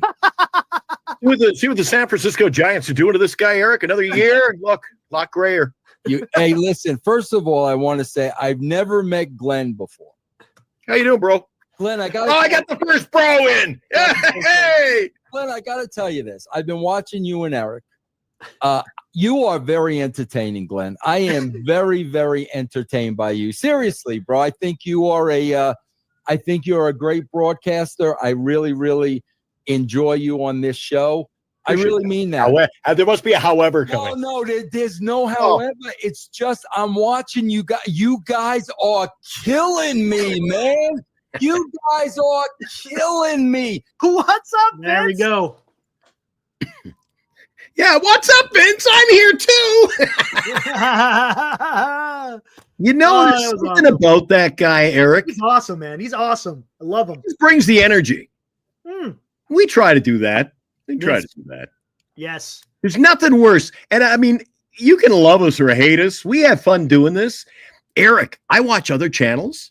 And nobody, like other sports, hockey, and I watch an Australian rules football one. Dude, dry is like Tinder Forest, man. Oh my God. They do the show and it's just like, why am I watching? I am not entertained. I got to send that. I am not entertained. They're covering it, they're doing a good job, but it's just like our offseason. Very ho-hum, Eric. Just. Are you saying I like to be entertained. Be entertained. Oh, no. Shit. Corbin Burns to the D-backs, guys. He already signed there. Oh, shit. Oh. I was at the Model Railroad show. Oh, shit. Thanks, Jay. Yeah, Corbin Burns to the D-backs. John Heyman. Oh, dang it, man. I was so mad. My favorite part's coming up. Vince? Yeah. Opt out after 2 years. Listen.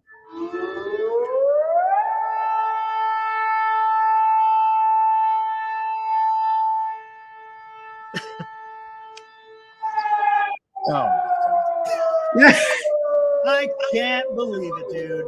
Son of a bitch, dude. There you go. I had just left the Model Railroad show. I was sitting in the passenger seat, And I took that in as a guest, Eric. I was a guest. I was entertained. I heard the music. I said, well, what's going on? Oh, man, dude. And we see you turned a negative into a fun event. You got to. Paul, where else can you talk baseball one moment and Rambo the next? Hey, Alive, appreciate that. That's what we try to do. That's what we try to do. That we try to make it as interactive as possible. Of course, when chats are flying all over the place, it's kind of a pain. But yeah, we enjoy doing that. Absolutely. We don't love the show with Russo. Thanks. Would like, but it's funny how you say that. And Niter, the way it happened is it was when I was over on NorCal. Me and Dan were live one time, and all of a sudden, Vince Russo sent out a tweet saying, "These guys on NorCal Sports Network are killing me." Kind of what he was saying about us. And I was like, "No way!" So I tweeted out to him and said, "Hey, you want to come out? I'll come on the show." And that's how we got connected. We invited him on the show, and then the rest is history, man. It's awesome. Dude is great. The guy he's a fan through and through. If I was a little younger, I could picture me doing that, Eric. The WWE thing. Oh, yeah. We got a wild night, Eric! Oh! I mean, like those guys at the UFC. I'd be like, ah! Well, the thing is, I mean, his more of his notoriety was he was a hell of a writer. He's the one that wrote out the storylines of what's going to happen with the different matches. When he got over to the WCW, he became more of a presence on camera, which was fantastic. But yeah, I mean, the guy's in the Wrestling Hall of or the WWE Hall of Fame. So yeah, it's awesome. And I love he kind of talked about how he became a Giants fan through his father. Yeah.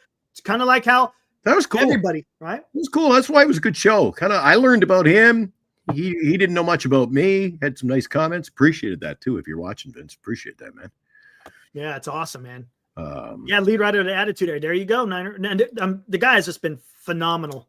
You know one thing about Vince, like I said, when I started, I only knew Vince. I'm not a WWE fan or wrestling guy per se. I didn't even know who the guy was.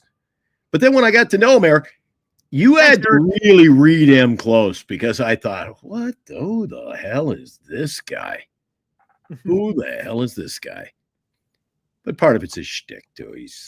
I was like, holy jeez, this guy's wild. No, that guy, he's awesome, man. But he's good.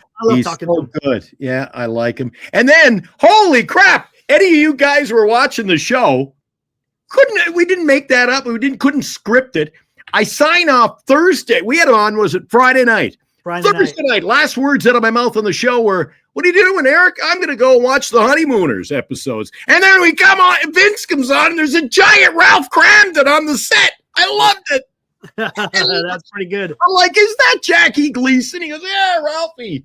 Dude, that guy. And I said before he joined us, I said, watching this guy, it's like he's in an Elks Lodge. It's a puppet show on one side. He's got Beatles notes and autographs on the other, and he's got giant Ralph Cramdens. It's crazy. It's like a little museum in there. Yeah, Vince and Senior, they got into it. They got into it during the chat, man. And that was during the fantasy baseball stuff. Oh gosh. You know what? I appreciate that. Niner Empire says ESPN can't afford Glenn these days. ESPN has to be the worst sports coverage. Oh, real quick, since we're talking, and you think we're negative, guys? Watching anything on ESPN, they can find a way to take the most talented players and, he's overrated, Eric. He's overrated. He sucks. ESPN is becoming like some of the news networks. It's just commentary and not coverage. Right. Okay. Something we haven't talked about tonight, and there's been absolutely zero news on the last remaining big-time free agent. Freaking Bregman. Where's Alex Bregman going? I think you want my honest opinion. Yeah, I think they're just waiting. Are you still thinking it's Toronto? I think it's Toronto, or he goes back to Houston. It's one of the two. You think it's one of those two? You don't think Cubs? Supposedly Cubs got an offer out there. I think it's Toronto. I think he's going to stay in the American League.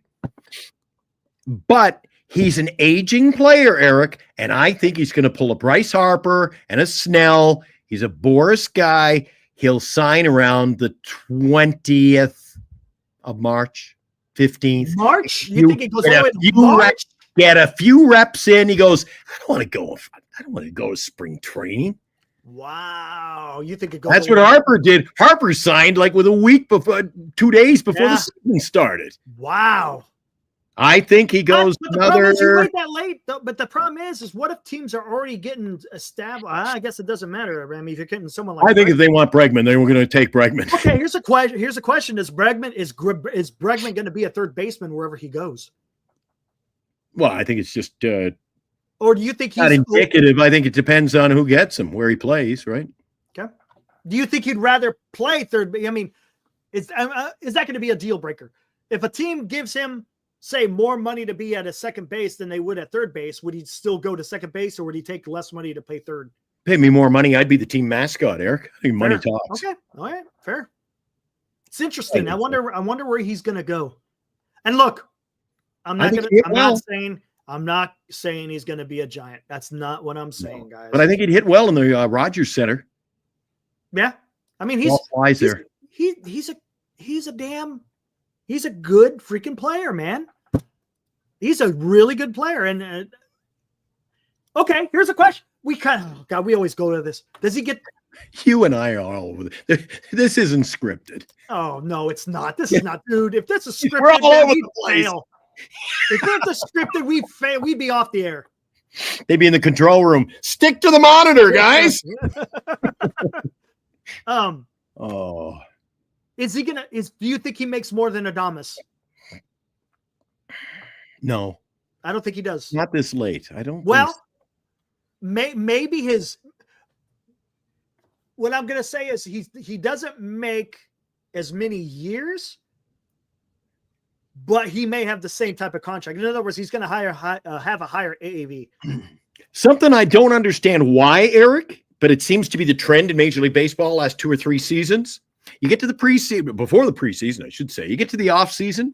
Isn't it funny that the first guys off the board got the big bucks? Yeah, they did. And then it peters out. Chapman, Snell, they couldn't get a deal last year. You got Bregman just sitting there, hasn't got a deal. But yet, teams were coming in. Highest Giant contract goes to Adames right out of the chute. Then you've in early December. And then you've got obviously the big contract they dished. Soto gets that deal. Now, Eric, I was going to ask you before the end of the show, and we're getting close. What is it about teams around Major League Baseball, and we can piggyback on that they can go out and spend almost $1 billion on Soto, and then you got a Bregman, like nobody's signing him. What is with that? I don't know. What's up, Cryptic? San Francisco Giants is your 2025 Super Bowl champions. But yeah, it's weird, isn't it, Glenn? I don't know what the hell this means. I think there's definitely going to be deferred money, right? Whoever he signs with, there's deferred money. Was there deferred money on Adames? No. See, that surprises me. The Giants. Anyway, we won't get into that tonight, but the Giants don't do that. And then they sell themselves short by not doing that. Right. There's going to be an opt-out, right? There's probably going to be an opt-out. Again, we're talking about Boris. This is Boris's last guy. Yeah. And that's weird, man. There was no talk whatsoever about Bregman. No. Bregman's asking more than what he's worth. What do you think he's worth? Farrell, what do you think he's worth? Harris says surprise team. Harris, what do you think? Who do you think that surprise team is? Senior, I know you've been saying about the Dodgers. I know. Oh, here they come. Oh, you're pulling over right across the street. Well, it's getting to the end of the show when the sirens are going off in the neighborhood. Yep. So what do you think he's worth, Farrell? Well, what do you think Bregman is worth? Is he worth more annually than Willie Adames? I think he is. I think he's worth it. Does he get it though? Is the question. Different question, yeah. But I think he's worth it. He's right. So what is he? What is it? What is He's getting 182, right, for 7 years. Yeah, I would rather have Bregman than Adames. he's more than 26 million a year. I'd like Bregman over Adames, but the Giants needed to fill that role. They needed after, and the Giants wanted. I get it. No, I get it. They had a shortstop for They needed a 12 short. years, so they needed to replace the I shortstop. understand that. On paper, And he's only 30. fan base. If you want me to pull up StatHead, you guys will see where Bregman stacks up against Adames. Telling you, and I think Bregman is more than Adames. Yeah. He's going to get over 28, says Graham. I think so too, because that's I think he got 28 and a half. I think his last year with the Houston Astros. So he's not going below 28 and a half. Yeah, but like Cole says, at this point of the offseason, he agrees with me. At this point of the offseason, who knows, Eric? Yeah, I he know. might have to sell himself short on a short-term deal. Bregman less has money. more miles. Yeah, he's played longer than he. That's true. That is true. But he seems to go out there every single day, though, right? He doesn't get injured. I think last year he was nicked up a little bit, but he still played quite a bit of games. Jesus Christ, we're all over the place, Eric. Okay, back to expectations. Mhm. Let's talk briefly. I'm running out of gas here. Let's talk 2 hours again. How the hell do we talk 2 hours about nothing? Well, we kind of had a bit. Today was a little bit. Now tomorrow is going to be You and I are full of crap. challenging. Your expectations for the pitching staff. Mine are mid-tier at best. Mid-tier. I think we get beat around the yard. I don't think this is only projection, right? Right? Yeah. We could win 95 games and you and I look like Bozo the Clown, Eric, which wouldn't surprise me. But hey, that's I think Robbie Ray gets beat around the yard. And people are going to go, "Oh my God, he's not what we thought he was." They're not who we thought they were. So I think Robbie Ray's trouble. Harold Reynolds, I like Harrison. A lot of upside. I don't know what to expect from Harrison. And that's the thing. Look, Bounce back year. They know that they don't know the details, but I mean, They know. You know, at the end of the day, Harold Reynolds and you and I are in the same boat. And I don't put much, I don't know about you, I don't put much stock whatsoever in Harold Reynolds. You are the Seinfeld of Giants talk. Hey, did you see that? Did you see Jerry and George get back together? I didn't see the actual commercial, but I saw a clip. That was pretty damn good, man. They need to come back. Did you see the clip, Glenn? Go look at it. You got to go watch the clip. I'll It's look pretty at it. damn I'm just good. watching the cops here. Geez, there's more coming. Jay Farrell says Verlander going to be good for 60 innings. Oh, somebody's trying to get away. Cops are going the other way now. Uh-oh. Yeah. Well, let's talk about this. I think Webb is going to be Webb, right? I always say that. Webb's going to Webb. Ray is going to be, I think he's going to be better. Tommy John isn't like the end-all be-all for a pitcher, so I think he comes back, and I think he's going to be okay. What does okay mean? Jesus Christ, they turned around. They're coming back this way. This is great. I've lost Glenn. There's a car chase. It's like living in LA up here, but it's minus 40. Jesus. Okay. I don't think Robbie Ray's all he's cracked up to be. I think my big question mark is Harrison. I have no idea what we get. I'm kind of the same way with Verlander because of his age. Verlander, I'm all out on. You know that. The reason why I say Verlander, and yes, a lot of people want to talk about Nolan Ryan and Randy Johnson. I get it, but that's few and far between, guys. That's few and far between. Not very many pitchers have a lot of success at the age of 42 years old. Just doesn't happen, especially in this day and age. So I'm a little bit. It's a question mark on Verlander. Hicks, I think he's gonna. But what I think Verlander is gonna have a good beginning of the season. I think Hicks is gonna have a good beginning of the season. But talk to me after the All-Star break.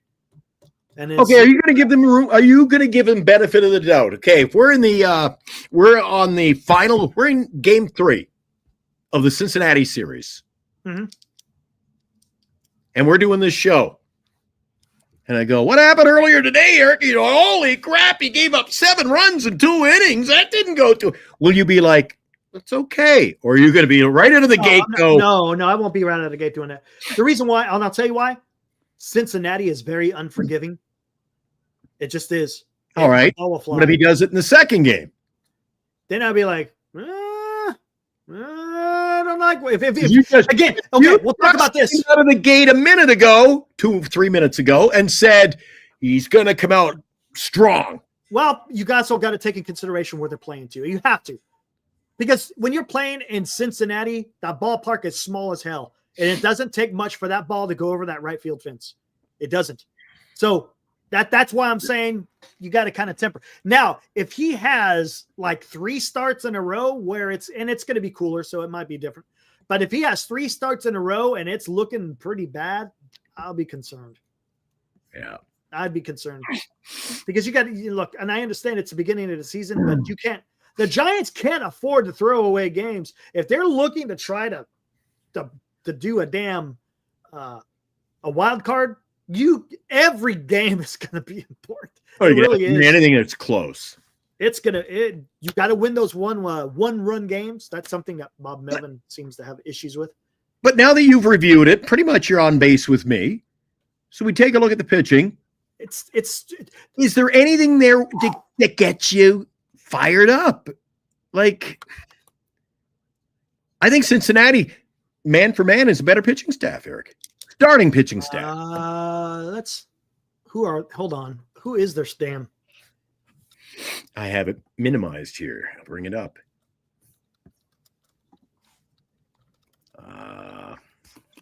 I erased it. I brought something else up. I'll bring it back. But I was just going to mention to you, I was bringing up some stats, looking up. I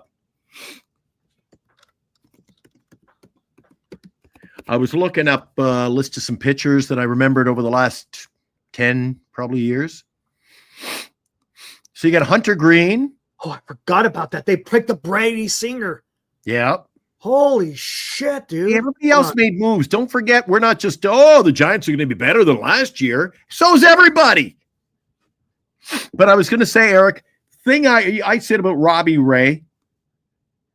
Robbie Ray's had his day. Right? Mm-hmm. He's had the injury. But Eric, sometimes you don't get it back, man. Sometimes you can be a flash in the pan. Yeah, I get it. The winner and look at R.A. Dickey. Every team in baseball would have traded for him, Eric. Yeah. The guy had a 1.40 ERA in the next season. Yeah. Couldn't get out of the first inning. His career was over. That's happening. Especially with the knuckleballer, that's even that much.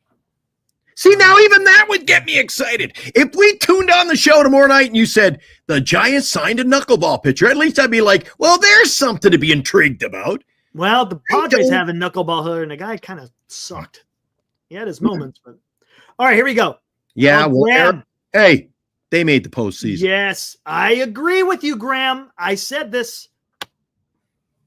The Reds also have Tito, and underestimate him at your peril. I 100% agree with you. That's going to be different ball club than it was last year.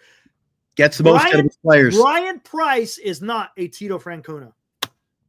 But again, keeps with my black and white color HD. Brian Price, it's like they're very mundane, Eric. There's no vibrancy. Let's look at Francona on that bench, man, he'll liven it up. The players are going to be excited. The city will be excited. He's a leader. All right, let's look. Hunter Green, pretty good. Brady Singer, pretty good. Andrew Abbott, pretty good. There's the guy, Andrew Abbott. Wade Miley, he's going to be your innings eater. Nick Martinez, he had some good seasons with San Diego, but I think he's more of a reliever guy. Nick Lodolo, another decent guy. Rhett Lauder, wasn't he a touted prospect at one time? Pretty sure he was. And then you got Graham Ashcraft. That's pretty damn good. Flyers. But anyway, I think their pitching staff can top ours. And look at this. They now got Taylor Rogers. They got Brent Suter. Emilio Pagan. Some of these other guys I'm not sure. Santillan I know a little bit about. There's their catchers. Then they got Candelero. It's going to be good. He had a fantastic Spencer winner. Steer. Spencer Steer, Christian Encarnacion Strand. Now he had both of these guys battled some injury last year. Then you got Gavin Lux, Matt McClain, Santiago Espinal. Don't know who Cooper Bowman is. And then you got these guys. So they got Steer. Steer played second base last year. They've got him listed on that timetable at first and third. So I guess with Gavin coming in. There's Stewie, TJ Friedel. He's kind of a, what do you call it? A platoon player. There's your surprise team, Eric. Hayes. There's your surprise team, Cincinnati Reds. Jack Fraley. But yeah, look, this starting rotation is actually pretty damn good. Yeah. The starting rotation for the Cincinnati Reds isn't bad. It's going to be exciting. And regardless if the Giants pitching staff, Eric, are lights out or they suck, for me, the in-between is that they are boring. It's a boring pitching staff, man. I got 2 tickets to the game. Who's pitching? Look, you know what's going to happen. I tell you what, though. But you see, I think, unfortunately, to an extent, I agree. But there's going to be a lot of people hyped to go watch Verlander pitch. You watch. There's going to be a lot of hype for Verlander pitch. In the Bay Area, you know it. The casual fan will think that this guy it's going to happen. Is the next Louis Tiant. I would honestly, you know what would make me excited, Glenn, is if Harrison and Birdsong were both in the rotation. But I did like what Vince said. Vince talked about having a competition for that 5th spot. And I think that is important. If you're only going to play one of those guys, make them compete for that 5th spot in spring training. I know, but I don't want to zigzag here all over the place now that they're talking about pitching. But Vince was right. I said to Vince he was talking about, I think it was a position. I think it was right field, as a matter of fact, when he was talking about you get to spring training, have a little competition. Let's see what Matos can do. I said, well, what are you talking about? You got a pitching staff where Buster Posey is already penciled in. Here's what's going to happen. I'm like, just let the boys get on the field and maybe somebody will prove somebody else wrong and prove you wrong. Yeah. Maybe. You're already coming in with, Birdsong's the odd man out. We're not even at spring training yet. Yeah, I don't. So I don't like that aspect. Well, I'm going to tell you something right now. Either Birdsong or Harrison are out. Right? There's already 4 guys. There's already 4 guys. What then what happened to going young, going youth? So, we're a broken record, right? We're going around in circles. I know. But hey, Buster said it. So if Buster said it, Eric, then if you're going to talk the talk, you're going to walk the walk. If you're going to go young, go young. Don't sign a 42-year-old pitcher and have me trying to go ape shit on the show. Ooh, I see something. Champ, hold on. Let me come to you. Salsa says, do you guys think, by the way, guys, Salsa is not advocating for someone to get hurt. He's just saying, in case. Do you guys think Verlander makes it out of spring training without an injury? I think he goes down fast. My bet is before May. I think they baby him. I think they baby him too. Pussyfooting through spring training, as I call it, pussyfooting around. And then you know why? Because they don't want to risk. He's only got so many bullets. Only so many bullets. Champ, you know what, Champ? 17-17. I like what you're saying here. Could we maybe see Jordan Hicks trade in spring training? I don't think spring training, but maybe at the deadline. All right. No disrespect, but again, if I got my big board in the room, Jordan Hicks isn't on the board. You know what? Nope. I'm going to tell you something right now. I would trade if he is having a phenomenal beginning of the season. I 100% would trade Jordan Hicks at the trade deadline because you know what's going to happen afterwards? I don't think what's going to happen afterwards. What do you think is going to happen after the trade deadline? He's going to fall apart, and you could probably get if he's tearing it up. I think the Giants could get a good piece from a team that is trying to compete. You might be able to get something decent. Yeah, but didn't he only make it to about July last year? Ran out of gas. Hey, other teams who are watching us, Hicks was phenomenal. Oh, it was great. GMs out there. Hey, there you go. Eric's pulling a Pinocchio. 100%. Because if he's showing any value, I get rid of him because his deal is so cheap for a starting pitcher. I would just say, all right, we're moving on. We're moving on from him.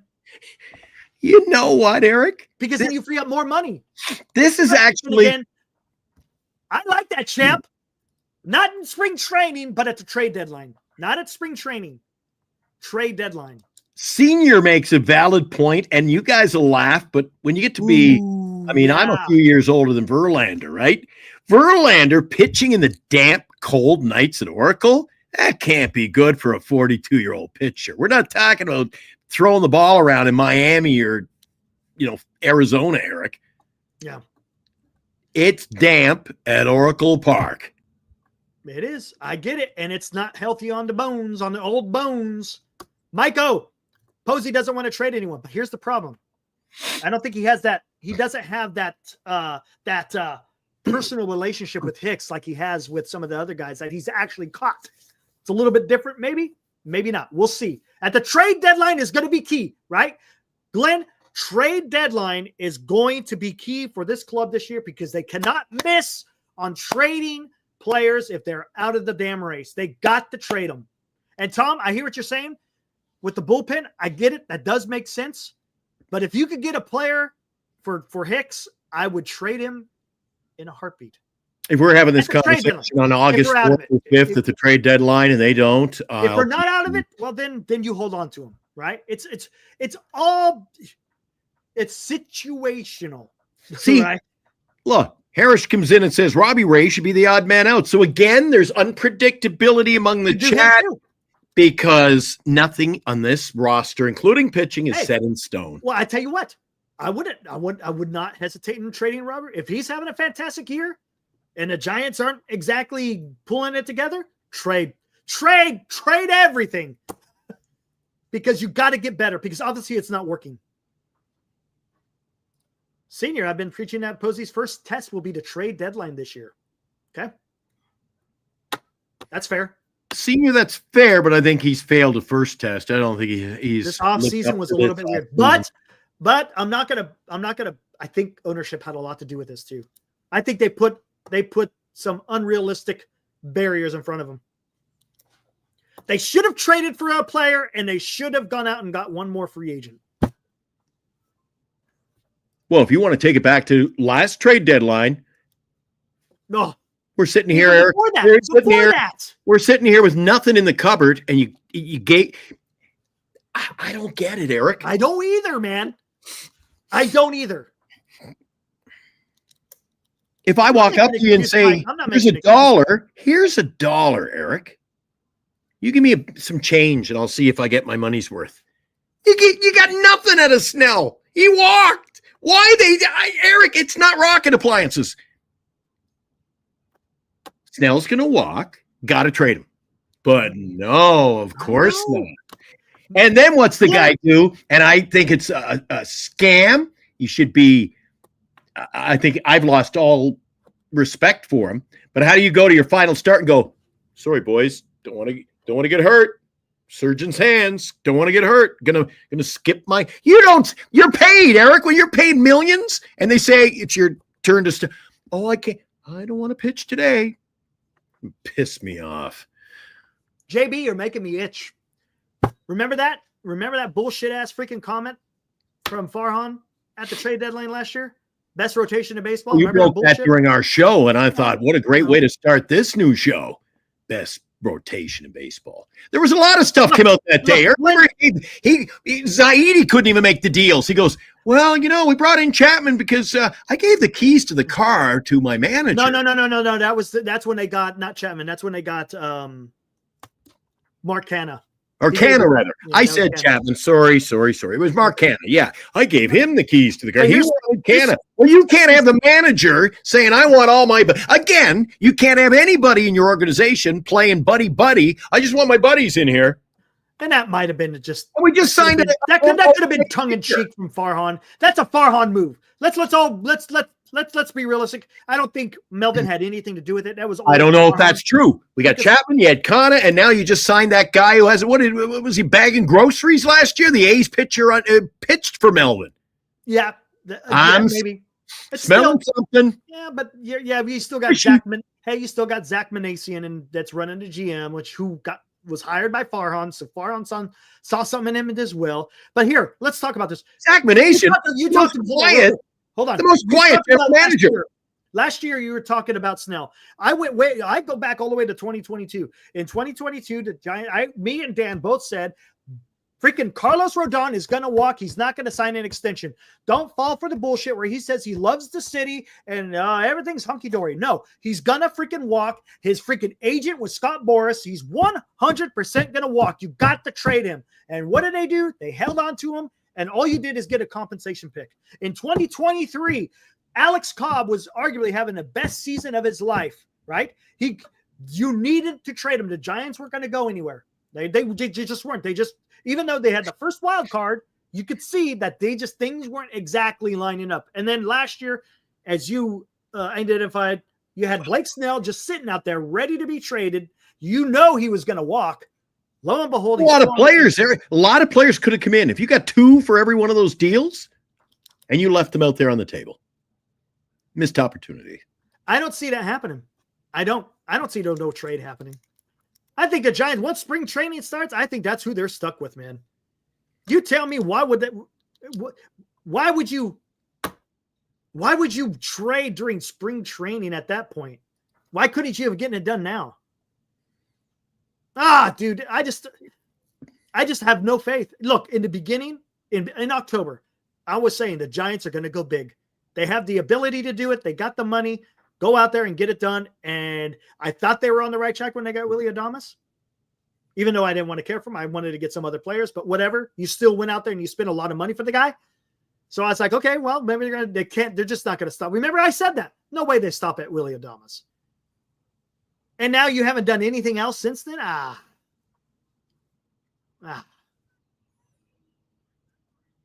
Well, I don't see it. I'm done. I'm done saying that the Giants are going to go out there and trade or sign another free. I'm done with that. That ship, as they say, has sailed. It's gone. It's going around the bend. It sank, baby. Yeah. All right. I think we're about done. Hey, might as well. Hey, remember this? Boop. Oh, they're all good, Eric. They're all good. Man. They've all had their moments. I know, man. What else? Do I have? That's pretty much it. Pretty much it. Spencer says 74-76. Any major trade, says Red Hawk, would have been done there. That's my thought too. Yeah. No, Snell was not terrible, but he was coming around. He was starting to come around at the trade deadline. His numbers are still atrocious, but he was coming around. And I know it's professional, Major League Baseball, and you could be traded tonight, Eric. Who knows? I might trade you. I might trade you after the show, as a matter of fact. But, well, I'd have nobody to do with thumbnails then. But I need them. We're going to keep them around, at least to the trade deadline. But I think we're just a few days out from pitchers and catchers. Next week, the players will be coming in, Eric. I think teams are pretty much set to bring their players in. Yeah. It's hard for the next week to 10 days. I can't. There'll be no trades. You don't trade. I mean, it's not out of, but usually you want to go in with the guys that you have, right? That's right. You don't go into spring training for 2 weeks and go, all right, let's bring somebody fresh in. And then when you end up like Snell last year, you get guys who aren't, they don't know the dressing room. They haven't played with these guys. It's just a fresh concept. And you're a couple of weeks out from the open. Geez, you get to spring training, Eric. And then we're a month out from the season. I know. Know.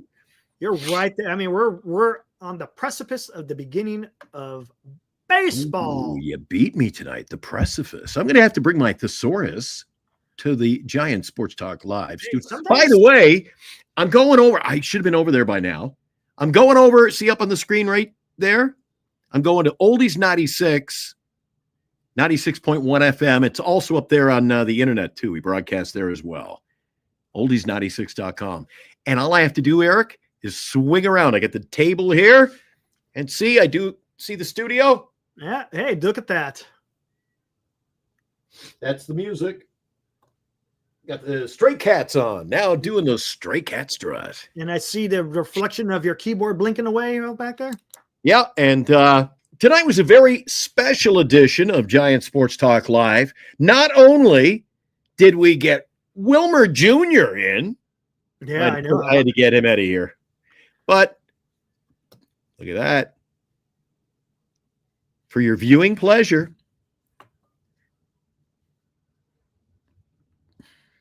Your Boy, boy. I took a lot of heat in the comments the other night there. Like I told you, Wilmer Flores, I think he can, if he was healthy and played 162, he can hit 30 home runs. And then somebody come in and goes, yeah, but he played 93 games and he hit only 20. I go, well, do the freaking math, dude. Do the math. If you play 100 games, Eric, and hit 20, then you should have what, about 28, 29? You're getting that. No, actually, you should get over 30. You got 60. I just like to do the math. General math. Yep. Okay. I'll tell you things to watch. One spring training. Actually, who cares about spring training, to be honest with you? It's kind of the ritual. We know it's around the corner than the season. But there's things going to be watching next few weeks, Eric. We're getting ready for opening day, and you'll be watching. What does Soto do? How quick do the Mets get out of it? Yeah. I know. There's a lot of storylines. There's a lot of storylines out there. Nick Pivetta, of course, the Dodgers. Roki Sasaki, how is he going to do? Oh, my gosh. Anyway, Salsa, real quick. Mike, I think the Giants don't touch Bregman because of the whole cheating thing. Well, guess what? Guess who else was on that team, Salsa? Who was on that 2017 team with all the allegations of cheating? And you know what? Glenn, we talked about this. He is now a San Francisco Giant. Yeah. Verlander was part of the cheating team, and the Giants signed Justin Verlander. Yeah. Just saying. You could say you want to say it? Yeah. You want to say he was on a cheating team. I'm not going to call him a cheater because I don't know. That would be stupid of me. But he was on a cheating team. Yeah, it's only cheating when you get caught. That's all. Yeah. And it was ironic. It was ironic. The player on the team called them out on it too. Yeah. Funny how that broke. Oh yeah, Paul, you missed little Wilmer Flores was being a little rascal here. He climbed up my back, put the claws into me. He's just Gerald, we talked about that. He's a nightmare. There you go. Correa too. The Giants were in on Correa. It wasn't because they didn't sign him because of the cheating. They signed him because, well, they spent too much money.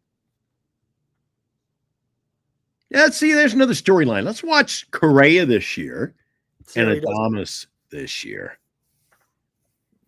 Good point. Yeah. I'm going to be watching Wilmer. I'm going to be watching closely just how good or how bad or the level of improvement in Bailey's hitting. Yeah. And big question mark. And if Matos gets his run at right field. I knew you couldn't make it through a whole show. Yeah, I know. Have to. Hey, maybe tomorrow we do kind of in line with expectations. Maybe we do predictions on batters. Yeah, that's what I not the whole. I'm not going to do the entire. Let's just do the everyday 1 through 9, and then the 5 pitchers. How about that? Maybe the bullpen. Yeah, I guess we could get. I'll do Wilmer. You can do the rest. Thanks. I appreciate it. Okay. I'm always looking out for you, pal. Does anybody, hey, don't give this away for the next minute, Eric, but everybody can see I've got the 9-foot Wilmer Flores up there on the wall. Not everybody got a 9-foot Wilmer up there in the batting circle, but I would say nobody has a 9-foot Wilmer Flores on their wall. Who's that guy? You know, I'm sure. I know who it is. Anybody know who that giant is? He actually looks old in that banner. By the way, he's excellent at throwing a spear. He's good at it. Anyone who watches wrestling knows what a spear is. He is excellent at delivering the spear. No. Did I say his name? Yeah, Mike Morris, right? Did I say his first name right? Michael Morris? Michael Morris. Yeah, that's what I thought. Mike Morris. Yeah. Well, you think that's Michael Morris? No, that's not Michael Morris, but he understands what the spear is. Dude from the Cubs, Notre Dame. Yeah, there you go. You're close. It's the same guy, but who is it? Yeah, same guy, but that's not his name. It's not the dude. He is not the dude. There you go. Mikey O coming in hot tonight with Jeffrey Marja. Marja. Try to freaking spell that last name. And nobody else. Yeah, we'll get 10 guesses and all spelled differently. He absolutely ended Michael Morse's baseball career with that spear. Remember during the Bryce Harper incident with freaking dipshit freaking Strickland? Remember Buster Posey caught a lot of grief for that one. Man, how the hell did all of a sudden we got all these people that showed up? Hey, that's late bloomers. Yeah, that's one thing I don't like about Bryce Harper, isn't he? He's a freaking madman. Yeah. He's always fighting with somebody. Kind of like me. Strickland was always fighting with somebody. Always fighting with somebody. Oh, you put those two together. Sort of like the what's his name, the outfielder for the Dodgers and Mad Bum.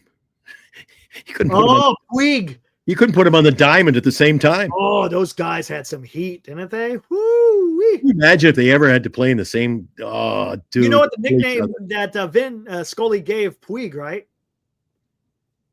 No, I'm not a Dodger fan, Eric. I'm sure you would Vin know. Scully called him. Anyone know? You guys are gonna probably Google it. Crazy Horse. That's what they called him. Crazy Horse. If I'm not mistaken. Yeah. All right, we're out of here. Catch you here tomorrow night, 8 o'clock. Eric and I are going to break down. Well, at least Eric's going to break down the hitting as far as we think the things will shake out. I'm going to review the Wilmer Flores preview. Watch the thumbnail. Eric's going to have a big Wilmer Flores and a question mark. That's it. Oh, man. I don't know, Eric. Maybe they'll surprise us. But I've watched a lot of baseball over the years, Eric. It's not. I think this is a 500 team at best. I can't. You know, with baseball, it's hard to put absolutes because you never know what can happen in any given season. But not happy. Yeah, look, we're not the only ones. To sum it up, me and Glenn aren't the only ones talking the way we're talking. I mean, we have an article that poll tonight. We talked about that. The article with Dave Tobener. Again, go follow him on Twitter, guys. GG Giants. Go follow him on Twitter. Marty Lurie has had some reservations about the team and why this is it. Yeah, I want to, Graham. I don't know when, but yes, I'm going to try to get one in. Yeah. But as a baseball, that's what I'm trying to say. You never know. They could have a magical season. They could absolutely have that. We'll see how it all pans out. Last Thursday night, Eric, I played a song over here, right behind me on the jukebox. Played a song on the oldies96.com. Reminded me of Giants baseball. It was from an album in the 1980s by Billy Joel. Remember the album Glass Houses? The big hit on the album was called Still Rock and Roll to Me. Yeah, okay. There's a song on that album. We didn't start the fire? The opening line. No, that's long after that. On that same Billy Joel album, there's a song, Eric, and the song goes, "It's just a fantasy. Whoa, it's not the real thing. Whoa, Fair enough. And I thought, oh, that's Giants baseball. Hey, you want to have a few laughs on the way out? Want to have a few laughs, then go into the extra? Sure. Get me all fired up, Eric. Get me fired up. Play the preview video again. The preview, which hold on, what's the preview one? I'm lost. Giants baseball, nothing like it. Oh, you want me to? Really? You want me to get? Let's stop being facetious. Let's go out with a bang. Get me all excited. You want to get excited? Pitchers and catchers this week. Hold on. Are you trying to say you want to be hyped? Guys, if you think it's the same motto we've just recycled every year, it was so good last year, Eric. We had to bring it back again. There we go. You want to get hyped? So good. See you tomorrow night, guys. See ya. Baseball is back. Here in the Bay, it's more than just a game. Don't believe us? Just watch. Sat him down on 3. Strike tirándole un slider. It's our team. It's our city. This is our house. This is Giants baseball. Giants. We don't give in. We give it all to win. He got it with the tag. Lindsey makes the catch. From the first pitch to the last out. Got him. The Bay doesn't just show up. We show out. Gigantes, ¿están listos? Are you ready? Get in on the action. Giants baseball. Nothing like it. Oh, I ain't as good as I once was, but I was good as I ever was. Man, you like it. 5 times. And they got to be full. Oh, shit. Hell no. Get this shit.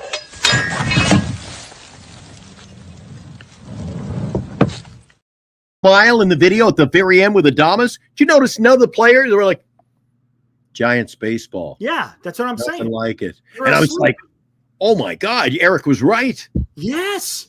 That's what I try to say. First time around, I just thought it was amateur hour. The only one that had a little bit of excitement was Logan Webb. Everyone else, Ramos gave a little bit of excitement, like a little more everyone else is just but Giants baseball. Matt Chapman, I thought, was going to Giants keel baseball over city. on the set. And Adamas looked like he was going to just kill somebody. Giants baseball. I think he was starting to laugh, Eric. Giants baseball. Nothing like it. Let's get out of here. Glenn, you said 36 home runs, not 30. 33. I said 33 for Wilmer Flores. Now 33. look, now everybody's making shit up. Good thing I wrote it down. 33. I remember. I actually have the cue card over in the other room today. I was doing some housekeeping, Eric. I found the cue card. I might break it out. Oh, next speaking show. of which, you're gonna do that Bregman. tomorrow. It's the You're gonna write Breg- everything down tomorrow. Yeah, it's the Bregman cue card. Remember we did the cue cards? Yeah. I remember. Who's getting traded where? And none of us, you, me, Chat, we all kind of butchered it. Yep. But I've got the Bregman, and he's the only cue card I got left. I'm going to see. I want to revisit it tomorrow. See, I've got him, I think, going to Toronto. I think the Chat had him going to Houston. I can't remember what you had. I'll bring it out from the other room tomorrow. All right. And we'll let's get take a out of look at the stats, what we project.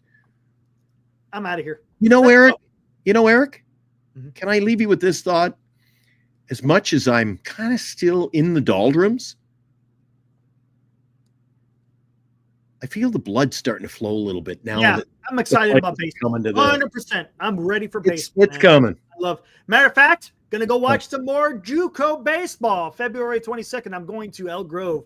Gonna meet up with Robbie DeVille again. The baseball team that he works with is coming to Elk Grove. So Well, aren't you special? yeah, it's gonna be fun. Can't Robbie wait. DeVille invited me to a WNBA game.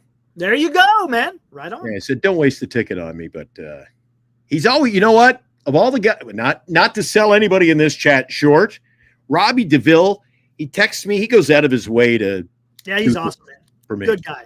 Good guy, man. I like him. All Uh, right, guys, I'm out of here, man. I'm done. Let's go. Thanks to our chat. Thanks to what's his name there who sent in a couple. We got a couple of what do you call them tonight there? The super chat yeah, Christopher Navarro sending 2 super chats at $10. helps Thank us you. out. Thanks, appreciate that. Okay, see you tomorrow night, Eric. Sleep tight. Don't let the bed bugs bite. Yeah, buddy. Tomorrow, pitchers and catchers report. Nothing like it. I'll miss it. I'm working till 6.